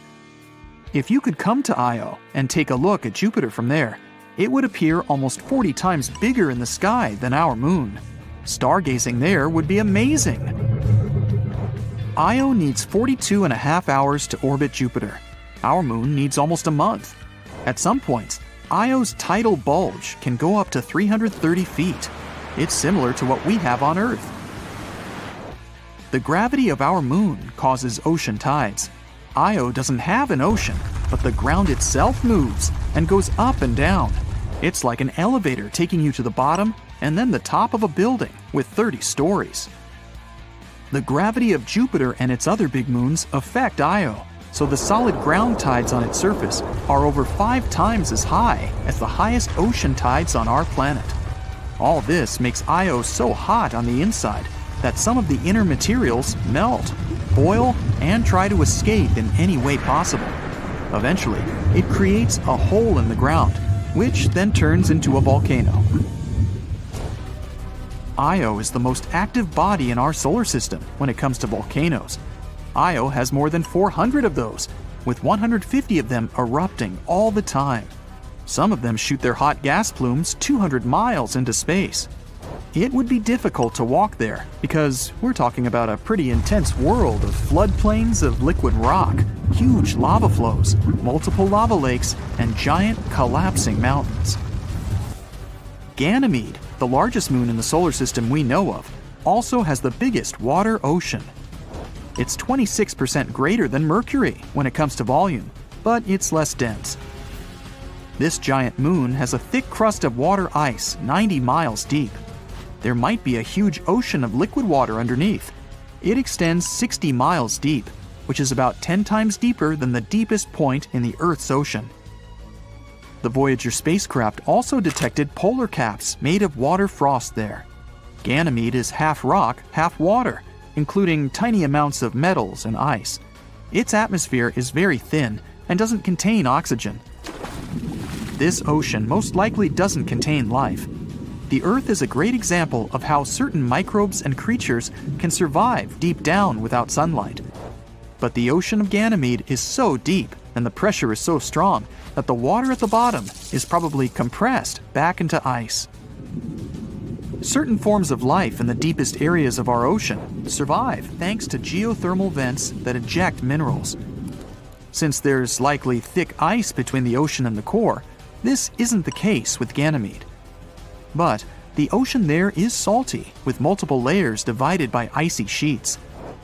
If there's any chance of life, it could be in the part where the rocky core is in contact with the most internal icy layer. Beneath all that water and ice, Ganymede is the only moon in the entire solar system with a magnetic field. It's possible because this moon has a liquid core. Ganymede circles Jupiter approximately once every 7 days. Its orbit is so eccentric that at some points, it's pretty close to Jupiter. Ganymede, Io, and Europa have gravitational forces that affect each other. In the time Ganymede orbits Jupiter once, Europa makes 2 orbits, and Io makes a full circle 4 times. 1/3 of Ganymede's surface contains big dark regions, while the other 2/3 are lighter. Dark areas are older and contain more craters. Lighter areas have long ridges and grooves, about 2,300 feet high and thousands of miles long. Callisto, the third biggest moon in the solar system, 3,000 miles in diameter, needs 17 Earth days to orbit Jupiter. Its atmosphere is very thin. There are many impact craters, but its ancient crust has basically been the same for more than 4 billion years. When a planet is geologically active, like the Earth, some things can erase most of the evidence from past impacts. Water, volcanoes, tectonic plate movements, human activity, and weather. All this changes the surface. Callisto has experienced none of those. Scientists think this moon used to be an ocean world that eventually froze over. It was hit by meteors from time to time, but mainly remained untouched. And yet, it still has some pretty impressive craters, like Valhalla, the biggest multi-ring crater in our solar system. That's 2,500 miles in diameter. Major craters on Callisto contain more rings than those on other celestial bodies. Whatever hit the moon was big enough to have punctured the thin crust, causing water to spread on the surface. And under this thin crust, there could be either salty ocean or soft ice. The Galileo space probe detected that Jupiter's magnetic field couldn't penetrate through this moon, likely because of a layer at least 6 miles thick. That's why it's hard to explore Callisto. Moons like Europa have vents that eject water from the subsurface oceans. But to explore Callisto and discover more about its past, we'd have to use the old-school way, digging through the crust. If we wanted to explore the outer parts of our solar system, Callisto would be a great spot because Jupiter's radiation doesn't reach it. So we'd be safer there than on some other inner moons. Jupiter, the fastest spinning planet in our solar system, with a day lasting only 10 hours. The biggest planet in our solar system, a gas giant more than 300 times as massive as Earth. It has rings of dust and colorful bands stretching across its surface, which are actually gases. And then there's the Great Red Spot, iconic raging storm, huge hurricane, 2 to 3 times as wide as the whole Earth. It's also insanely deep and goes around 300 miles into Jupiter's atmosphere. That's 40 times as deep as the Mariana Trench, the deepest oceanic spot on Earth. Way more extensive than scientists expected. Researchers have speculated about the Great Red Spot for hundreds of years already. This storm is circling Jupiter in its southern hemisphere. At the center of this giant spinning storm, the winds are relatively calm. On the edges, wind speeds go up to 425 miles per hour. That's twice as faster than the strongest hurricanes on our planet, 175 miles per hour. When there's a hurricane on Earth, it goes wild at first, but eventually starts to slow down. It finally breaks apart when it reaches solid land. Jupiter has a sky that's 44 miles deep. There are layers of clouds, and beneath them, scientists believe, lies an ocean of liquid hydrogen. The planet's core is supposed to be right under that ocean, but we're still not sure what exactly it's made of. As far as we know, Jupiter is a gas world, so there's no solid ground that would stop the storm. That's why the spot continues to rage on and on. Scientists realize the storm is constantly changing its size. Compared to data from 1850, it's shrinking right now. The Great Red Spot used to be 3 times the size of Earth. It's been a long time since it last got bigger. As it's shrinking, the storm gets taller and changes color into an intense orange, possibly because of the chemical reactions. New matter raises from the bottom of the storm. The red Great Spot could continue shrinking and eventually disappear in the next 10 to 20 years. But there could be another similar storm emerging somewhere else on Jupiter, if the red Great Spot ever ends. This storm might seem very deep, but it's still shallower than the giant jets of wind that rage around it and power the storm even more. Jupiter's bands of wind go to depths of 2,000 miles below its cloud tops. Jupiter is generally known for having crazy windy conditions in the upper and lower parts of the atmosphere. The middle part is called the stratosphere, and we didn't know what was going on there. Scientists usually measure wind power by watching clouds, and there are no clouds in the stratosphere. But when a comet, Shoemaker-Levy 9, collided with Jupiter in 1994, scientists got a chance to study cometary structure and composition and its effects on Jupiter's atmosphere. They discovered insanely strong winds in the stratosphere with speeds of 900 miles per hour. Jupiter isn't the only planet in our solar system with crazy weather. Mars has the biggest dust storms amongst all 8 planets. When such a storm is raging, it seems like it creates a blanket over the entire planet that lasts for months. One theory that tries to explain why dust storms are so big on Mars says airborne particles of dust absorb sunlight and warm the planet's atmosphere. This creates warm pockets of air. They start flowing toward colder areas, which then generates winds. These winds lift dust off the ground, which heats the atmosphere, makes winds stronger, and kicks up more dust. Mars generally has a very thin atmosphere. It mostly consists of carbon dioxide, and the volume of gases in the Martian atmosphere is less than 1% of that of our planet. But Mars used to be much wetter and warmer than it is today. That means its atmosphere was much thicker a long time ago. It created a strong greenhouse effect and trapped the sunlight. Mars used to have a pretty strong magnetic field. Just like on Earth, the magnetic field on Mars was created by currents of molten metals in its core. But unlike our planet, the inside of Mars cooled enough to switch off the magnetic field. Without it, Mars wasn't protected from the solar wind. That's a powerful stream of particles flowing from our sun.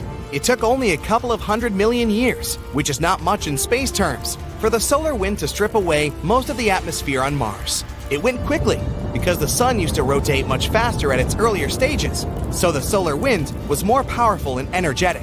And that's how Mars turned from a planet with a warm, wet climate into the cold, dry place it is today.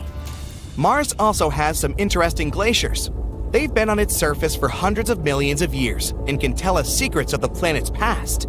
For instance, that's how we found out Mars went through 6 to 20 separate ice ages during the past 300 to 800 million years. Satellites took images of 60,000 rocks of different sizes. They were distributed across the entire planet at random. If Mars had a single, long ice age, we'd find a progression of bigger to smaller rocks because they erode as time goes by. But the rocks were spread in clear bands of debris across the surface of these glaciers. Each band marked a different flow of ice, which means each of them formed during a different ice age. These glaciers are like time capsules because they could have all kinds of gases, rocks, or even microbes trapped inside. That means they could help us understand the changes in climate on Mars and tell us if there used to be any form of life on the planet. And the best thing, we don't need to drill deep down below the crust to find that out. Everything's on the surface. If you could go back in time, let's say 4 billion years, and visit the red planet, you'd probably see chaotic scenes of flooding. Scientists believe that megaflood happened because of a huge meteoritic impact. Because of the heat from that impact, ice on the planet's surface started melting. This flood carved out big ripples and waves in the sedimentary rock. Some wave-shaped features are over 30 feet high and spaced out 450 feet apart.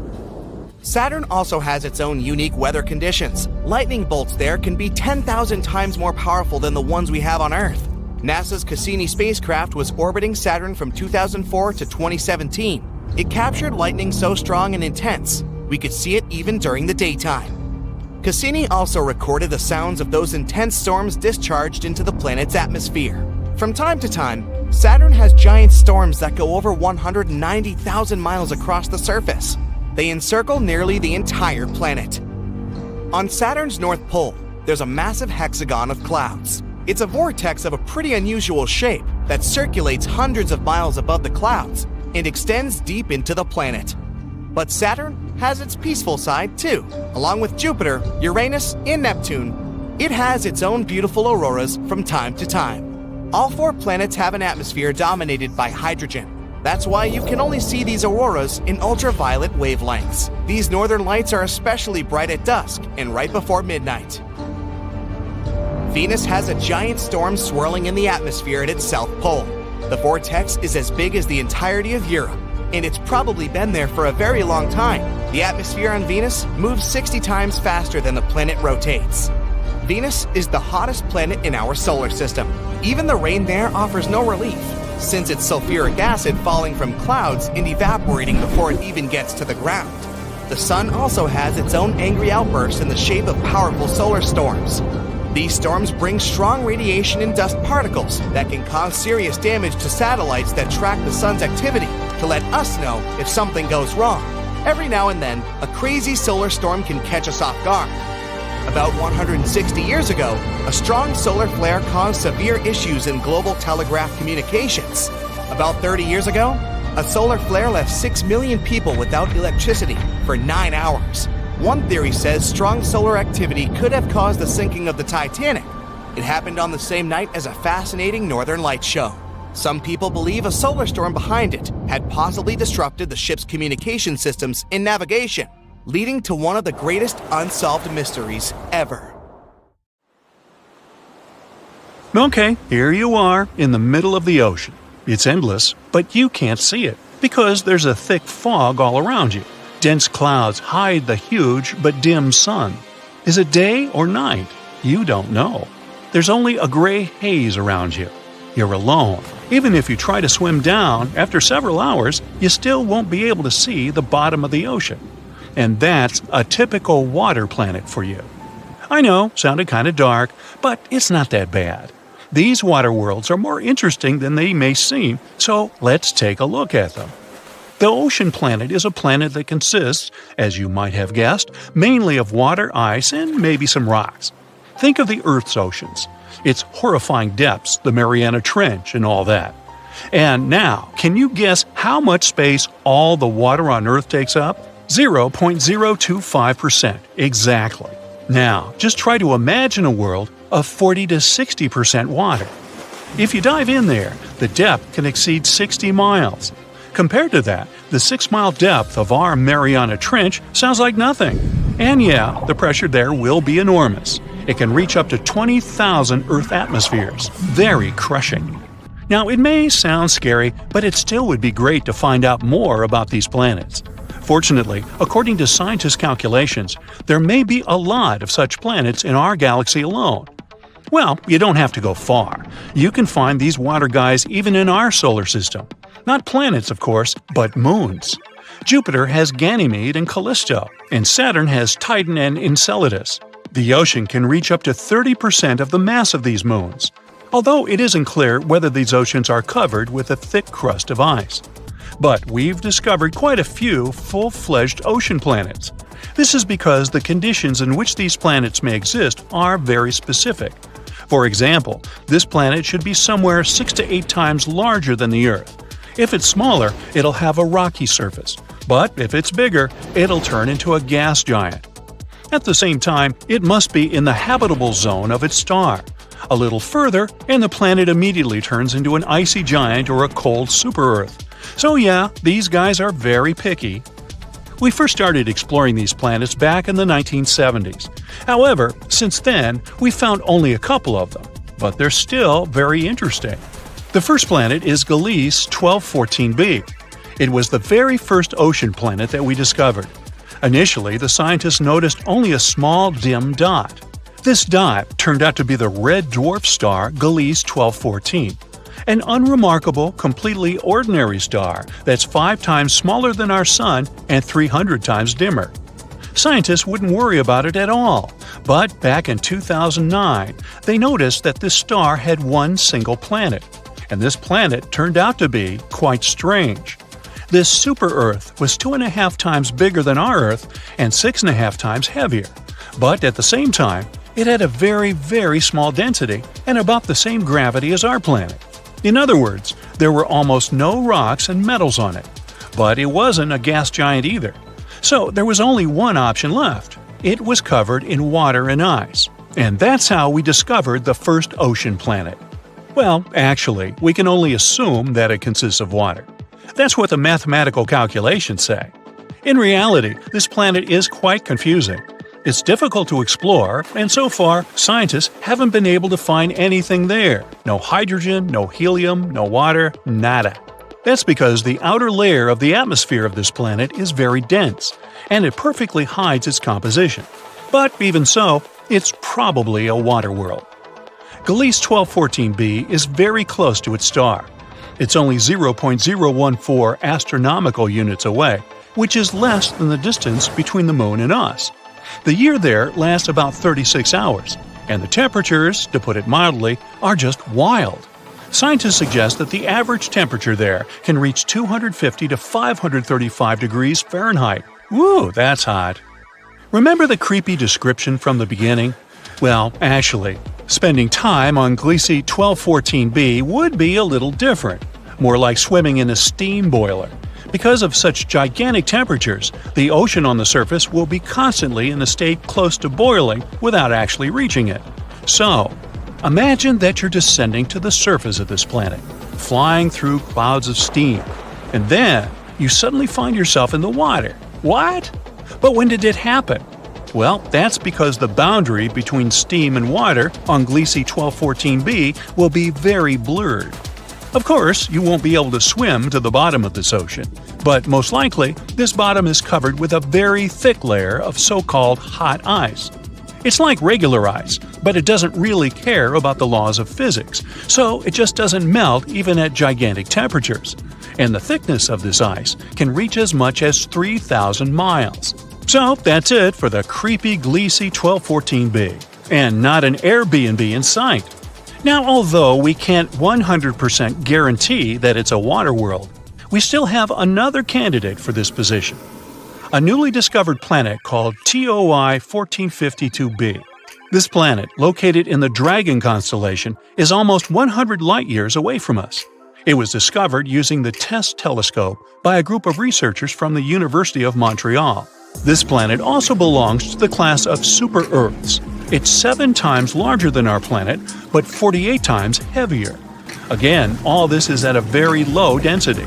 Because of this, scientists have suggested that almost the entire planet consists of a giant ocean. Here, we were a little luckier. This world won't be just a giant puddle and some thick ice. On this planet, there's probably a rocky surface deep under the water, just like in a typical ocean. Don't get too excited though, this ocean will certainly be very different from what we're used to. TOI 1452b also orbits a small red dwarf, and not even one, but two at once. At the same time, if the previous planet was close to its sun, then this one, on the contrary, is very, very far away. It's 2.5 times farther from its stars than Pluto is from the Sun, and it moves at great speed. A year there lasts only 11 days. But we still don't know many things about this planet. We'll probably get some new information when scientists observe it from the James Webb Telescope. Well, that's it. Wait, did you expect something else? All right, I know the question that bothers you the most. Can there be life? Well, this is a difficult question. We all know that water means life, and besides, these planets are in the habitable zones of their stars. So, potentially, yes, there might be life. Not some full-fledged civilizations, of course, but bacteria, fish, and some creepy giant monsters. I mean, why not? However, this is very unlikely. Water alone isn't enough to create life, even though it's very important. There should also be some microelements and some minerals. And unfortunately, for most water planets, the composition will only consist of water and very thick ice. There won't be any minerals there. But don't give up. There's still some probability. First of all, there are meteorites and comets. They can bring the necessary minerals to the planet. The more often they crash into it, the higher the probability that they'll bring something like this into the ocean and thus create life. Secondly, TOI 1452b actually has these minerals. Yes, we don't know how deep the rocky bottom is located there. But if it exists, then surely something could have originated there. Let's hope that new research with powerful telescopes will allow us to find out the truth. And who knows? Maybe one day we'll be able to visit such a planet ourselves. Now, as much as we love epic space battles with blasters cutting through the black void and causing cheerful booms, that's not exactly what happens when something explodes in the big black. Space is basically vacuum, meaning it has no oxygen, and oxygen is an essential part of any process of burning we have here on Earth. You might argue that stars can burn and explode into supernova, but that's not exactly true either. Stars don't rely on oxygen, so they're not burning. There are constant thermonuclear reactions going on inside them. So a spaceship can only explode like that if it has a nuclear power plant installed in it. If it doesn't, then the only special effect you get is a brief flash that disappears in the blink of an eye. Liquid oxygen, which is often on board spaceships, is very quick to burn out in the vacuum of outer space. As for the boom, oxygen plays a crucial role here too. Sound only travels thanks to molecules of air bumping into each other. Since there's no air in space, the whole scene would be pretty much absolutely silent. And that's not a bad thing either. Just imagine how deafening would the sun be if the sound could travel in space. Despite what many sci-fi directors want us to believe, there's no dark side to the moon. Our satellite is tidally locked with Earth, meaning it's always turned to us with one side, while the other always looks away. The sun is much farther from us than the moon, and we're both turning round and round, warming and lighting this side and that in turn. It means that once in every short while, the moon is lit by the sun from either side. It's just that we can't see it from where we are. While things appear weightless in outer space, there's actual gravity all over the place. It becomes weaker the further you get from a heavy object, like our planet, but it's still there. In fact, there's not a single place in the universe that isn't affected by gravity of this or that cosmic object. Everything that has mass has gravity as well. Yes, even you and me. But space objects are so massive that they tug smaller things towards them. That's why the planets of the solar system orbit around the Sun, and our whole Milky Way galaxy orbits around its own center. Scientists believe there's a supermassive black hole there, about 4 million times heavier than the Sun, which keeps all the stars and systems from flying apart. Our movie hero leaves the orbit of Mars on their trusty spaceship and heads on towards Jupiter. Their face is grim and determined, even though they know what threat awaits them ahead – the asteroid belt. They pitch and yaw, dodging the asteroid flying at enormous speeds toward the spacecraft, but one of them still hits it. No, just a scratch, thankfully. Finally, our hero leaves the danger zone and wipes the sweat from the brow with a shaking hand. Sounds familiar, but couldn't be further from the truth. Asteroids in the belt between Mars and Jupiter are so few and far between that if you ever travel through it, you might not even encounter one the whole way. There are about 1.5 million sizable space rocks flying there, give or take 500,000. But let's not forget, space is a vast place. The distance between two asteroids of any significant size would be millions of miles. So a space chase with two ships weaving between floating rocks would be quite boring in there. Space is often depicted as a black, cold, and desolate place, especially when a movie astronaut leaves the safety of their spaceship. Everything about this description is okay, except for the cold part. It's only true if you find yourself in some really far corner of our galaxy that has no nearby stars. But if you're, for example, in the Earth's orbit and directly facing the Sun, the temperature in the cosmic vacuum could reach a scorching 250 degrees. That's why spacesuits are white. This color reflects light better than any other. Still, the temperature at your back, which isn't exposed to the sun's rays, can be really freezing indeed. Heat doesn't spread equally through space, so if you're not turned towards a heat source, you get very, very cold. Speaking about the sun, it somehow always appears yellow in movies.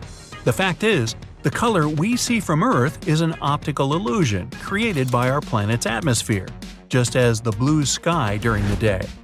The light from the sun spreads in the atmosphere and gets distorted, making colorful spectacles at dawn and dusk. In the vacuum of space, there's nothing to reflect the light, so the sun appears as it really is, white. That ball of glowing gas is that hot. There's a bright flash in the sky, followed by a tail of smoke, and a red-hot space rock crashes into the ground, leaving a huge charred crater after impact. Well, although the smoky tail and the crater are partly true, meteorites don't really have a chance to become that hot while falling. Meteorite is an asteroid that somehow entered the Earth's atmosphere and survived the friction enough to fall on the surface. This happens pretty often. We just don't usually see those rocks because they're normally quite small and fall into uninhabited areas. But even if one falls within a city, the crater would appear because of the sheer speed of the meteorite, not its heat.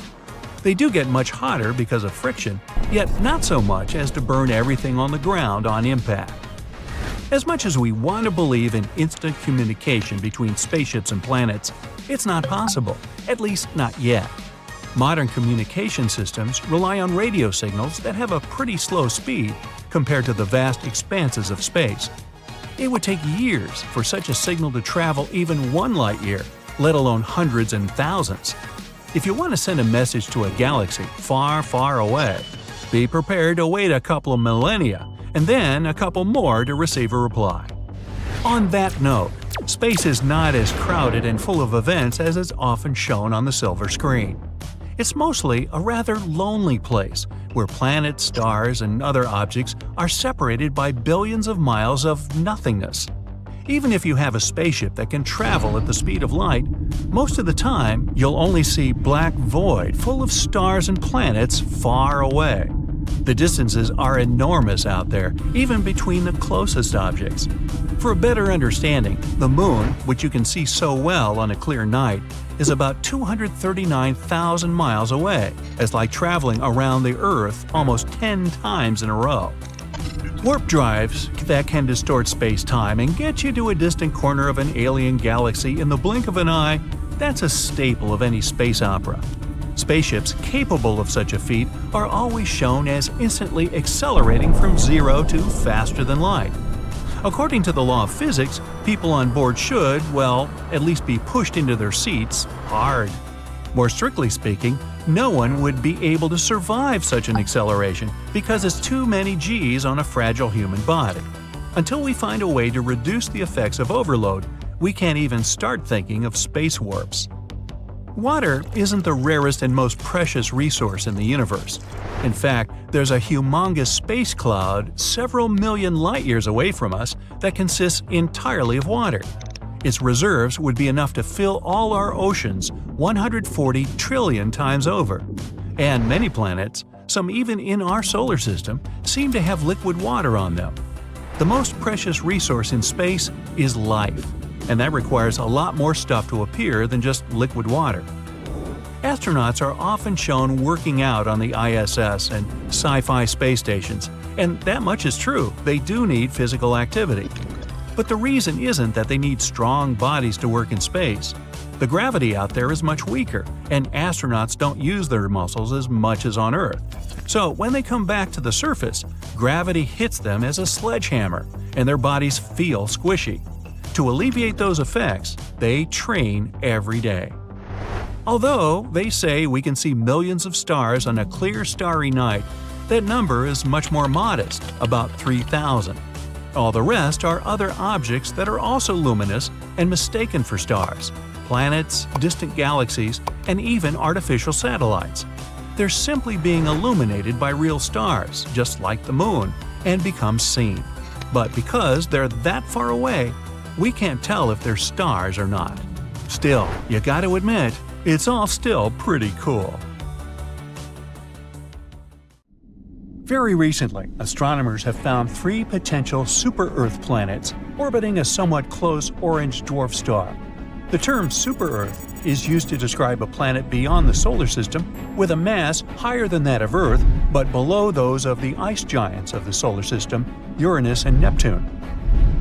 An international team of researchers, led by Dr. Shweta Dalal from the University of Exeter, found that the exoplanets were orbiting star HD 48498, which is located around 55 light-years away from Earth. The planets travel around their star in 7, 38, and 151 Earth days, respectively. The study describing these findings appeared in the journal MinRes on the 24th of June, 2024. The coolest thing here is that the outermost exoplanet candidate orbits in the habitable zone of its host star, and the conditions there might be comfortable enough for liquid water to exist on the surface without boiling or freezing. Such habitable regions around stars are also known as the Goldilocks zone and are believed to be ideal for potentially supporting life. Another reason this discovery is so important is that the orange host star is like our Sun. But since it's an orange dwarf, it produces less radiation than our yellow dwarf star. It's also the closest planetary system to host a super-Earth in the habitable zone of a Sun-like star, which makes this discovery super exciting. It can help us move forward in our quest to locate habitable planets around solar-type stars. Who knows? Maybe this planet will be our new home one day. These potential super-Earths were detected thanks to the HARPS and Rocky Planet Search Program. Throughout a decade, the team taking part in this research has collected nearly 190 high-precision measurements using special equipment. By analyzing the spectrum of light coming from a star, astronomers can figure out whether it's moving toward us, this is known as blue shift, or away from us, that's what we call red shift. And still, to make sure their findings were correct, the team used lots of different methods and comparative analysis. Everything confirmed their conclusions. There indeed are 3 planetary candidates with minimum masses ranging from 5 to 11 times the mass of our home planet. The team also believes that the proximity of the star, together with the outermost planet's favorable orbit, can make this system a great target for future studies. Hopefully, further research will open doors for our understanding of planetary systems and the potential of life outside our solar system. Scientists have already discovered more than 5,000 exoplanets, which are planets outside the solar system, since the first such world was confirmed orbiting a Sun-like star in 1995.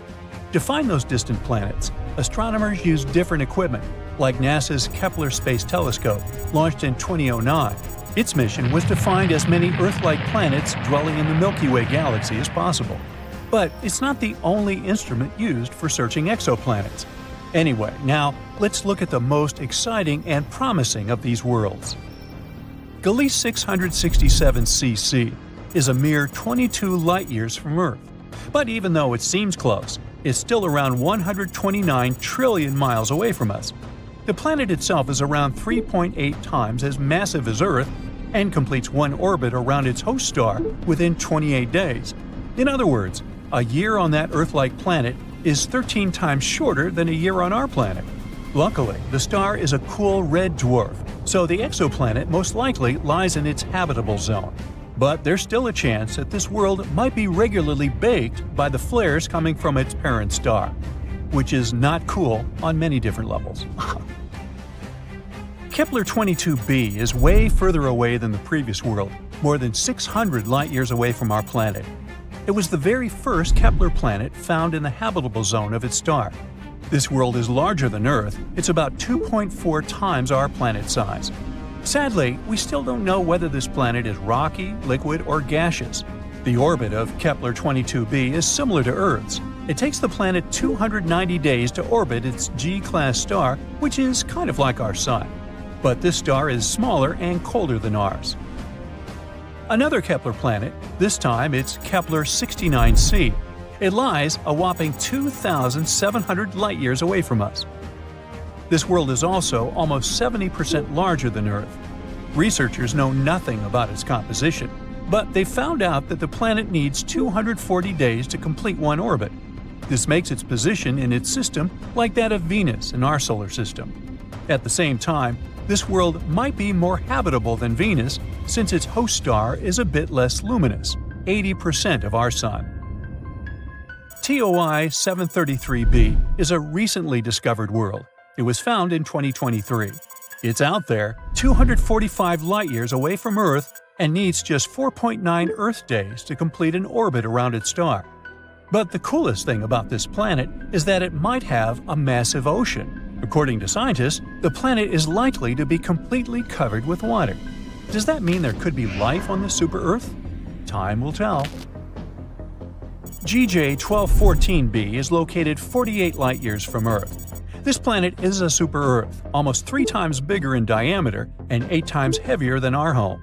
It orbits around its red dwarf star faster than you can binge-watch your favorite series, finishing a complete loop every 38 hours.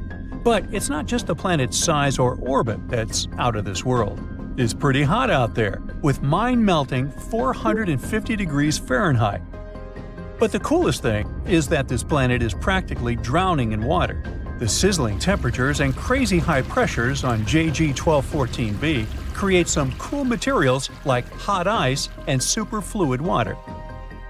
Superfluidity is something that happens in liquid helium when it's almost as cold as it can get. On Earth, water totally missed the memo about being superfluid because it needs ridiculously low temperatures and off-the-chart pressures to pull off that trick. Still, there's not much use in superfluid water. Even if you try it, you'll just get dehydrated. The super-Earth that's closest to us was discovered in 2016, and it's called Proxima Centauri b. It's located a mere 4 light-years away from Earth and has a mass remarkably similar to that of our planet. A year on Proxima Centauri b is short. It only takes the planet 11.2 days to complete a circle around its central star. Scientists discovered this world after they noticed that its parent star was slightly wobbling. They hadn't been sure what exactly had been happening there until they realized Proxima Centauri b's gravity probably produced pulls and tugs that caused these wobbles. Although the exoplanet is traveling in the habitable zone of its star, Proxima Centauri, it is exposed to extreme ultraviolet radiation, all because it lies very close to its parent star. Also, none of the telescopes that are currently working and exploring exoplanets are positioned well enough to capture the light from the atmosphere of this super-Earth. Most things there are still a mystery to us, even though we're talking about a planet that's really close. Super-Earth TOI 715b orbits a red dwarf, a star smaller and cooler than our Sun. At the moment, such stars remain prime candidates for finding habitable planets orbiting them. Those miniature rocky worlds have far closer orbits than those circling around stars like our Sun. But since red dwarfs are small and cool, the planets don't risk anything when crowding closer. They're still safely within a star's habitable zone. Experts say that TOI 715b might have once had an atmosphere thicker than that of Neptune, and now the planet could be in a transition state where it's losing its atmosphere. To confirm this suspicion, scientists need to do more research, and they might finally learn whether this planet is a watery terrestrial planet. Scientists keep finding new planets they call super-Earths. It's a class of more massive planets than Earth, but way lighter than ice giants, such as Uranus and Neptune. Super-Earths can be made of rock, gas, or a combination of these two. They are often twice or even up to 10 times bigger than the Earth. They're interesting to study, but kinda too far away from us. They're pretty common outside of our solar system, together with other interesting planets like mini Neptunes. Those can also be gas dwarfs, ice giants, or huge rocky bodies. But again, we don't have anything like that. But something we do have that those other solar systems don't? Jupiter. It's the biggest and heaviest object that orbits our sun. This king of planets possesses a powerful force to dominate our solar system. Jupiter is notorious for eating planets. A protoplanet slammed into it about 4.5 billion years ago, when Jupiter was still a young planet in its early stages. This protoplanet was 10 times heavier than Earth and was made of ice and rock. The collision was huge. Jupiter's core broke apart, and helium and hydrogen mixed with denser materials. Through time, the heavy material settled back into the dense core, which is what we see today. And if it swallowed a planet before, it might keep doing it as well. We suspect our solar system used to have many more large planets than it has now. For example, it's kinda empty around Mercury today.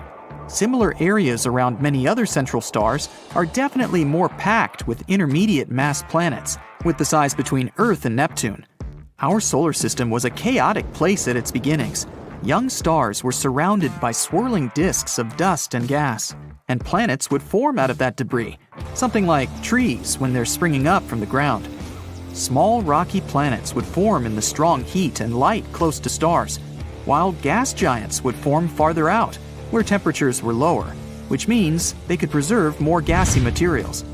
And even though planets in our solar system seem pretty stable and peaceful today, following their orbit, they weren't that calm before. Some planets didn't have a circular orbit. They had oblong, more eccentric paths. It took them swinging first toward their stars and then farther away. It was like they had been thrown off kilter by the gravity of other planets on their way. There's something called the grand tack theory. It explains things happening in the first few million years when our solar system was forming. At some point, Jupiter, one of the key players here, may have been pulled in closer by our central star. After that, it went back and took a huge cloud of debris. It was like a sailboat when it tacks around a buoy. This kind of messed with planets that were in the process of formation. After Saturn was fully formed, our close neighbors in the solar system cleared out a little. But if the idea about grand tack is correct, Jupiter had grabbed everything in its way, and its migrations had caused more collisions in this area. Jupiter might have delivered some of the water that now fills the oceans we have on our planet. It shepherds plenty of asteroids. From time to time, it sends some whizzing into interstellar space, or amongst the planets in our solar system. It may have even taken part in the dinosaur extinction 66 million years ago. When the huge space rock hit the Earth, it left a crater off the coast of the Yucatan Peninsula in Mexico. It all caused earthquakes, volcanic eruptions, and tsunamis that made a huge impact on all animal and plant life on Earth. No one knows where it came from. We're not even sure if it was an asteroid or a comet. One theory says it may have been a comet that came from the Oort cloud, which is made of icy debris and is located somewhere at the edge of our solar system. It could have been bumped off course by Jupiter and its powerful gravitational force. This way, our solar system was like a pinball machine, where Jupiter, the biggest planet, kicks incoming comets into orbits that send them closer to the Sun. When these comets are near the Sun, they can go through strong tidal forces that break them apart and eventually create shrapnel-like pieces of a comet. That event was a point when our mammalian ancestors started to rule. That means without Jupiter, there might not be us either, nor the Earth. It seemed like our biggest planet came swinging in, destroyed older planets, and cleared the way for smaller worlds like ours. Jupiter may have been the reason why we can't find Planet 9 right now. Scientists believe it exists, and they think it could be hiding somewhere beyond Neptune, but not Pluto. There are 3 zones in our solar system: the inner planets, outer planets, and whatever there is beyond. The mysterious planet could be the size of the Earth or Mars. It swirled among the gas giants before they eventually swept it toward the outer parts of our solar system, or even somewhere into deep space. Jupiter has stripes because of differences in temperature, atmospheric gas, and chemical composition. Scientists used to think the only reason for these different colors was the mighty atmospheric wind and material circulating between layers of the atmosphere. Now we know the light-colored stripes, or so-called zones, show us where the gas rises. When the stripes are dark-colored, they're called belts and can tell us where gas is sinking. Jupiter's moons could also be why the planet is stripy, because they're tugging on its atmospheric convection cells. At the center of Jupiter, there's a dense liquid core made of helium and metallic hydrogen, together with dissolved heavier elements. As we go further from its center, the temperature and pressure inside the planet drop off. That way, the liquid interior gives way to gases from the atmosphere. Again, mostly helium and hydrogen. No one knows how deep this liquid-gas boundary lies, but the planet is probably fully liquid a couple of thousand miles under its cloud tops. Jupiter would still be bigger than some other giants, like Saturn, if we could strip its gases. Jupiter is sometimes even called a failed star, although that's not quite correct. It's mostly made of hydrogen, like regular stars, but it's still not massive enough to start thermonuclear reactions in its core, which would eventually turn it into a real star. In theory, every object could be turned into a star, if you only add enough matter to it. If there's enough mass, the temperature and internal pressure will increase and start thermonuclear reactions. So, to turn Jupiter into a star, such as the Sun, you'd have to make it 1,000 times more massive. But to form a cooler red dwarf, you'd only need 80 Jupiter masses more. That way, Jupiter won't spontaneously become a new star of our solar system. But if many space objects with similar mass collide with it, or in other words, if Jupiter eats them, then maybe. You never know. But in theory, if it could become a massive star, it would have stopped other planets from forming in stable orbits. It would have also increased the radiation that the surface of those planets get, which is why it would be really hard for life to develop in our solar system. Jupiter is the planet that spins the fastest in our solar system. It only needs 10 hours to make a full rotation on its axis, even though it's huge, more than 300 times bigger than the Earth, and 2.5 times more massive than the rest of the planets in our entire solar system together. But if it got more massive, it would shrink. More mass would make Jupiter denser, which means it would begin pulling in on itself. So it could get 4 times its mass and would still be the same size. Dark, mysterious, cold space. Comets, asteroids, planets, stars, and something that's lurking over there, far beyond Pluto. Yup, this could be the 9th planet of our solar system, the one people have been wondering about for centuries. IRAS, which stands for the Infrared Astronomical Satellite, collected interesting data back in 1983. It could be proof that Planet 9 is hiding there. No one knows if it really exists, but this discovery helped to build a model to understand this potential planet better. And in 2016, scientists found out that some small space objects in the Kuiper Belt were orbiting a bit oddly. The Kuiper Belt is the outer area of our solar system. It's a ring in the shape of a donut, filled with leftovers from the times when our solar system was forming. You can find this donut beyond Neptune. The objects in that region of space have weird orbits, almost as if a big body with strong gravity is pushing them away. Knock knock, Planet 9 again. The theory says it might be 5 to 10 times the mass of our own planet and up to 20 times further away than Neptune. The astronomical unit equals the distance between our planet and the Sun.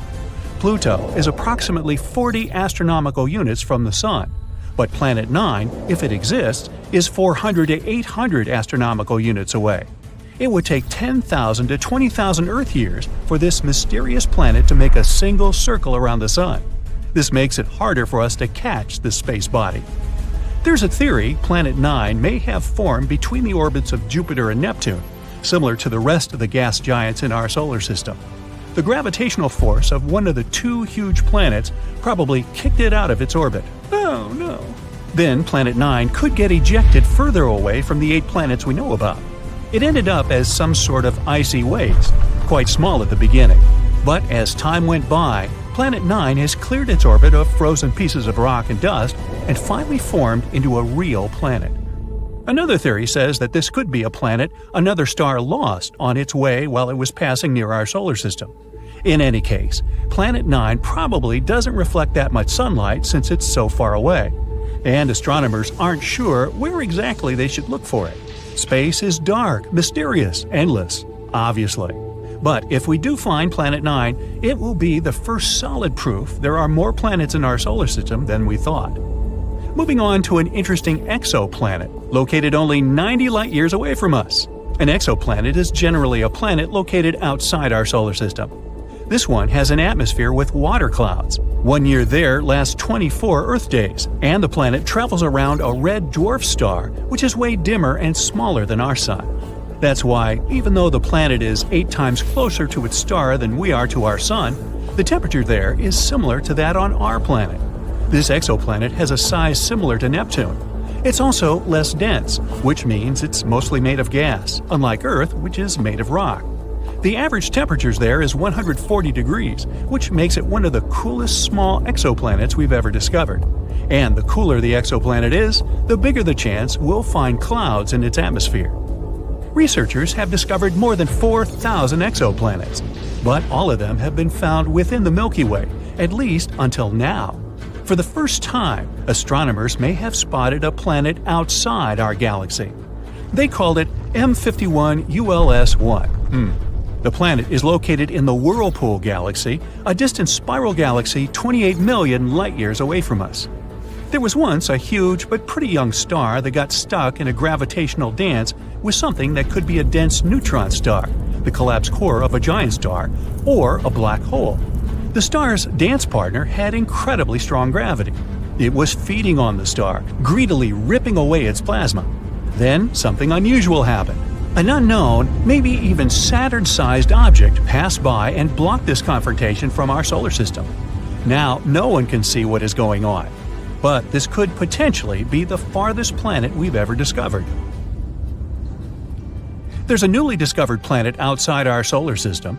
As large as Jupiter, it orbits 2 stars. And, as we can observe it from our planet, it crosses in front of them both. The full circle around these 2 stars, which means 1 year, takes approximately 200 Earth days. On the day of the discovery of the previous planet, scientists also found it had an unusual companion. It's an extra-hot Jupiter with an ultra-tight orbit around its star. The year there lasts only 1.9 Earth days.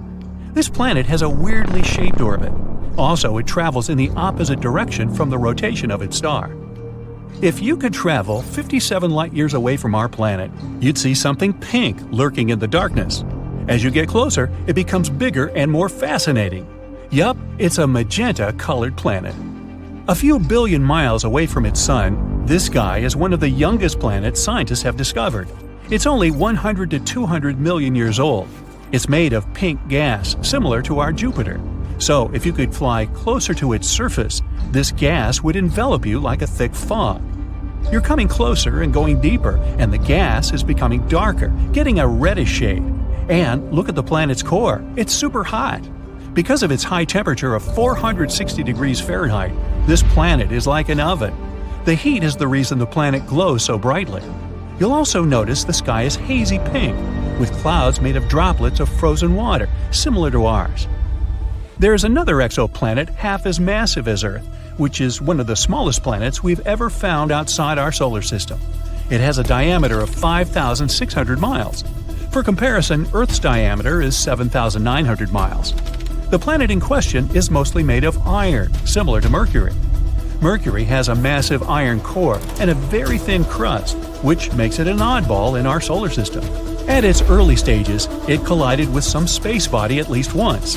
That collision pulled its outer layers away, which is why only the firm iron core remained. Maybe this exoplanet participated in a huge space crash too. That's what probably took away the planet's mantle and left mostly its iron core. Or maybe this is just a remnant of a gaseous planet that used to be the size of Neptune. The atmosphere of the planet could be blown away by, let's say, a huge amount of radiation coming from the star. This planet is only 31 light-years away from us, and the day there is less than 8 Earth hours long. The planet is only a little bit bigger than Mars. People aren't likely to ever settle in that place because of its extreme temperatures that go up to 2,700 degrees Fahrenheit. There might even be molten lava on the side of the planet that faces its star.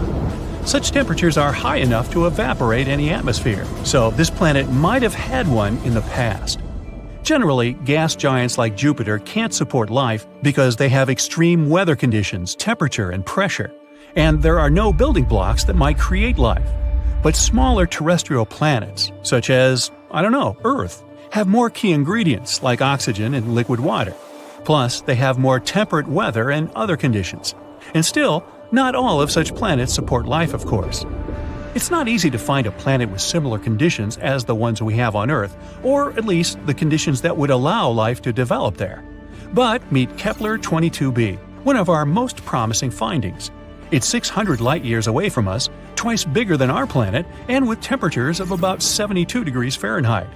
This is a so-called super-Earth. It's a category of planets unlike any we have in the solar system. They're more massive than Earth, but still lighter than ice giants such as Uranus or Neptune. Super-Earths can consist of rock, gas, or a mixture of these two.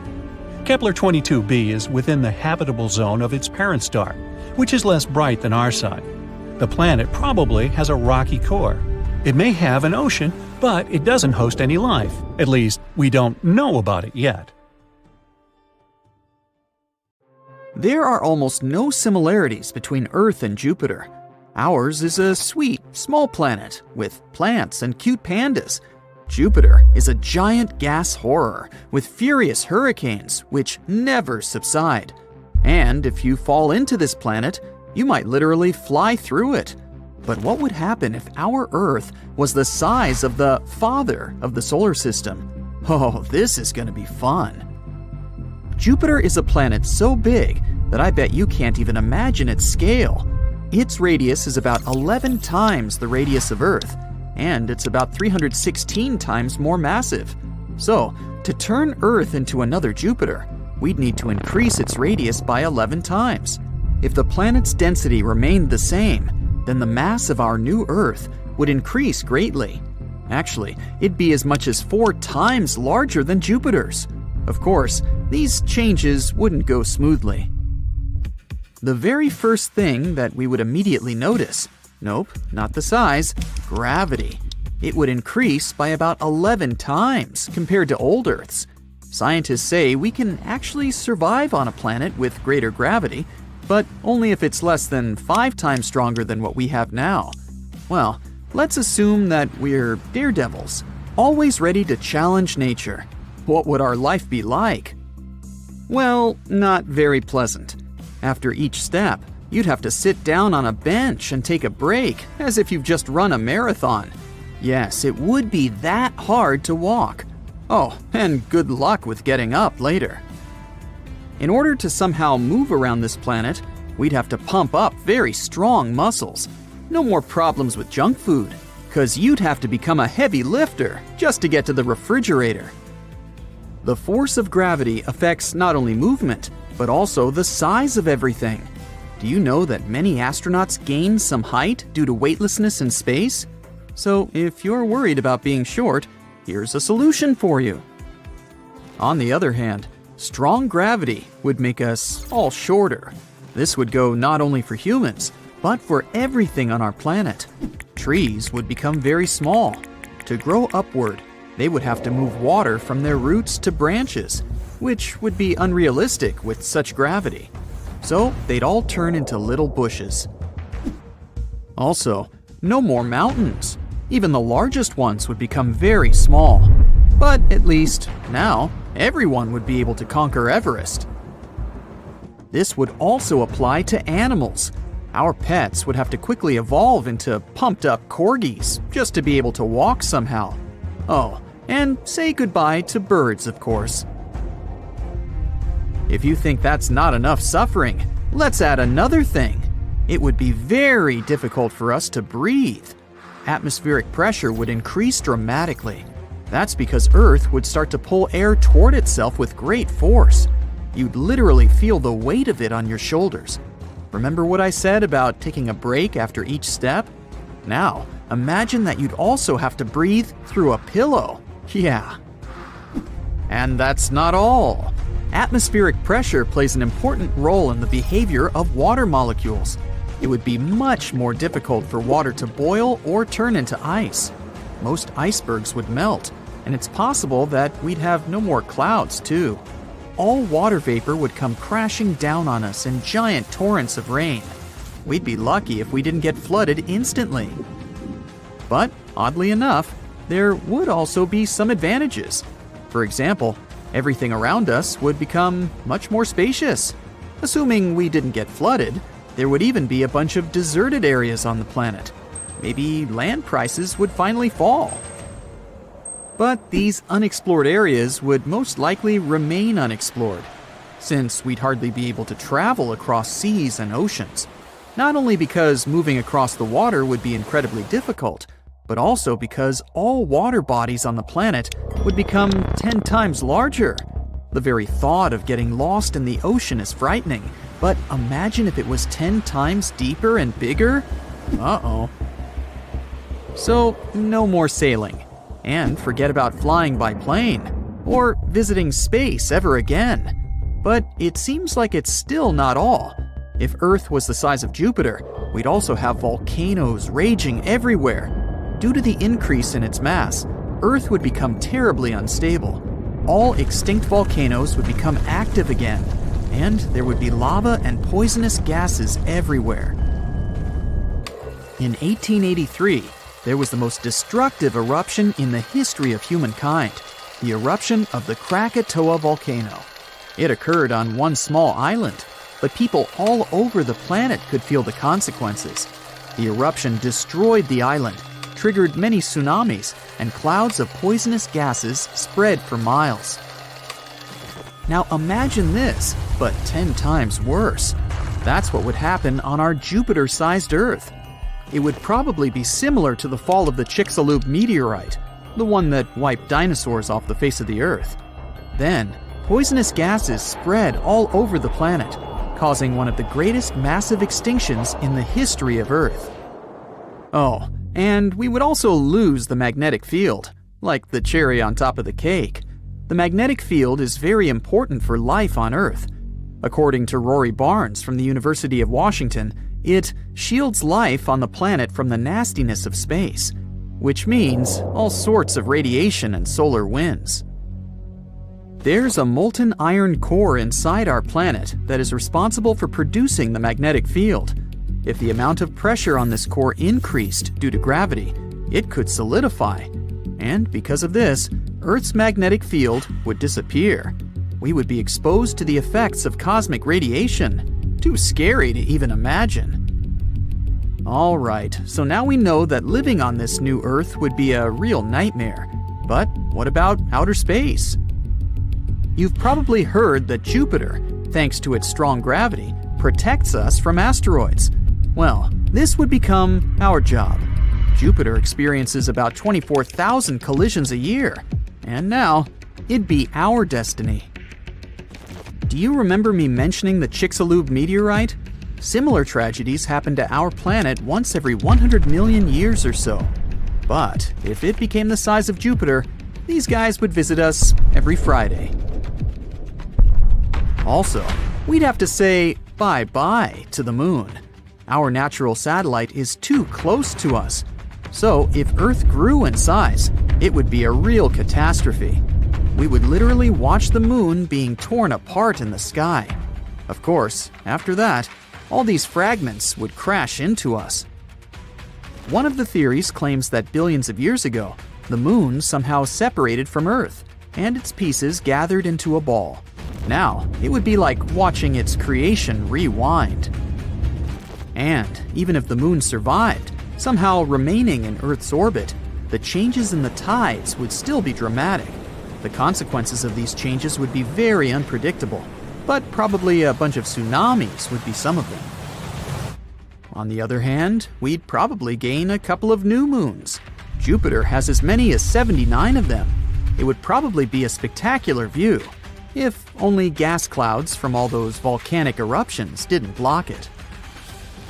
Also, the appearance of a second giant planet would have significant consequences for the whole solar system. Don't worry, other planets wouldn't crash into us. Many people underestimate just how far the planets are from one another. But still, the new Earth would shift the orbits of other planets a little and affect their rotation speed. And Earth itself would rotate around the Sun much more slowly because of its huge mass. For example, 1 year equals 12 Earth years on Jupiter. All this, of course, would greatly affect seasons and the climate in general. So, would there be life on Earth? Bold of you to even ask this question. But if one day we do manage to find a habitable super-Earth close to Jupiter in size, it would be very interesting to take a look at it. You may think the Earth is pretty big, but the Sun makes up almost 99.9% of the mass of the whole solar system.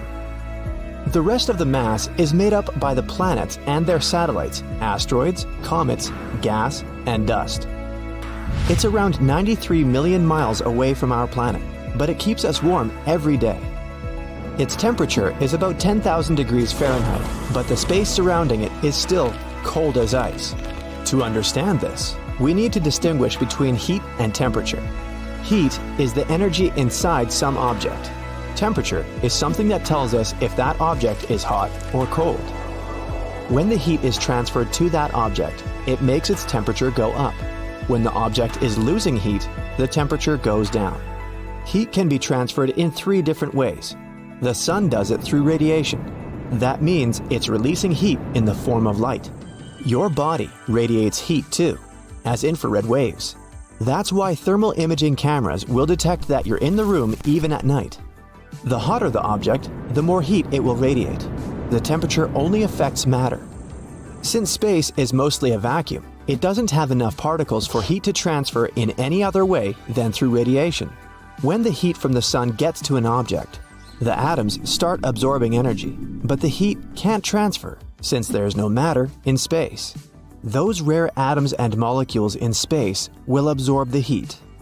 And they'll simply stay that way, while the cold vacuum will stay cold.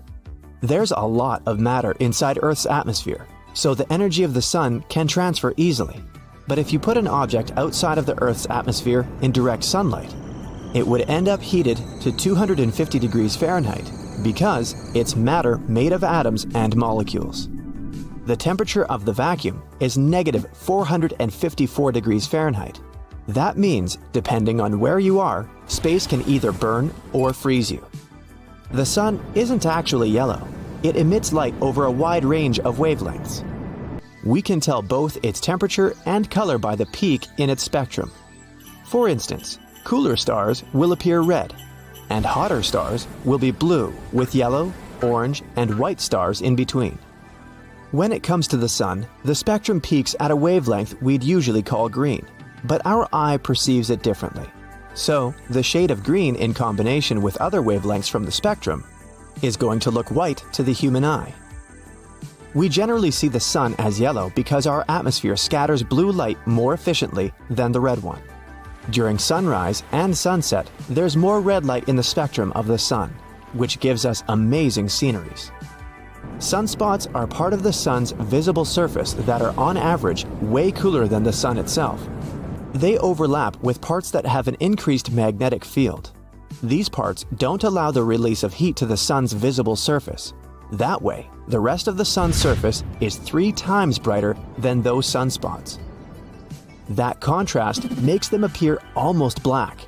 If we could take a sunspot apart from the Sun and place it somewhere in the night sky, it would be different, as bright as the moon when we see it from the Earth.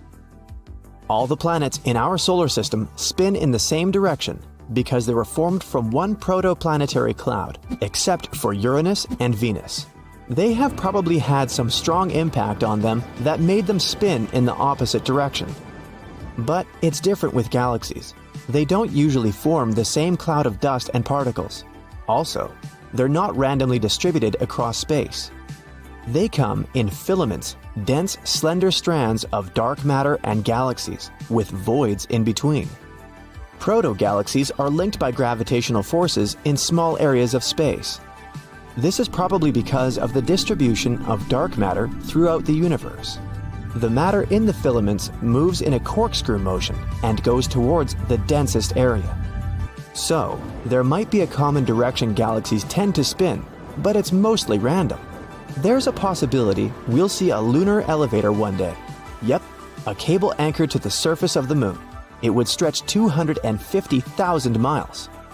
We wouldn't be able to directly attach it to our planet because both Earth and the moon are moving. But we could keep it terminated high in our planet's orbit. Some researchers believe we could build such an elevator for a few $1 billion. The moon has resources we could definitely use. A rare form of helium found there could be of use in fusion power stations on our planet. Also, we could take some other rare elements and use them in smartphones and the rest of electronics. So, after around 53 trips up and down, the elevator could pay for itself. The cable would be as thick as a pencil, but its weight would be around 40 tons. It could even be made of materials we already have here on Earth, with no need to invent something. There could even be a combination of two elevators. A spacecraft would winch up an elevator from the surface of our planet to a space station. Then it would be flung towards the moon. There would be another elevator to finally lower it down to the surface of the moon. Planets in our solar system have predictable and stable orbits, but gas-giant collisions could have happened at an early stage when a planetary system was still forming. In case of a head-on collision, two gas giants would merge. They wouldn't end up losing their mass, the materials in their gaseous envelopes, or the ones in their solid cores. Such a collision at a higher speed would cause the loss of the major part of the envelope gas, and very high speeds, boom, both planets are gone. It's different if it's not a head-on collision. If two cores manage to completely avoid each other, gas giants won't merge, but they'll lose some of the mass. Gas giants might even change their shape due to such collisions. Astronomers found out there's a galaxy extremely far away from us that looks similar to our Milky Way. We now see it as it was when the universe was only 1.4 billion years old, and now it's 13.8 billion years old. It took over 12 billion years for the light to come from this faraway galaxy and reach our planet. This galaxy is peaceful, stable, and surprisingly non-chaotic, unlike all other galaxies that were quite turbulent in their early stages. To leave the Milky Way, we'd have to travel around 25,000 light-years away from the center of the galaxy, or 500 light-years vertically. Our galaxy is a disk of stars that spreads around 100,000 light-years across and is 1,000 light-years thick.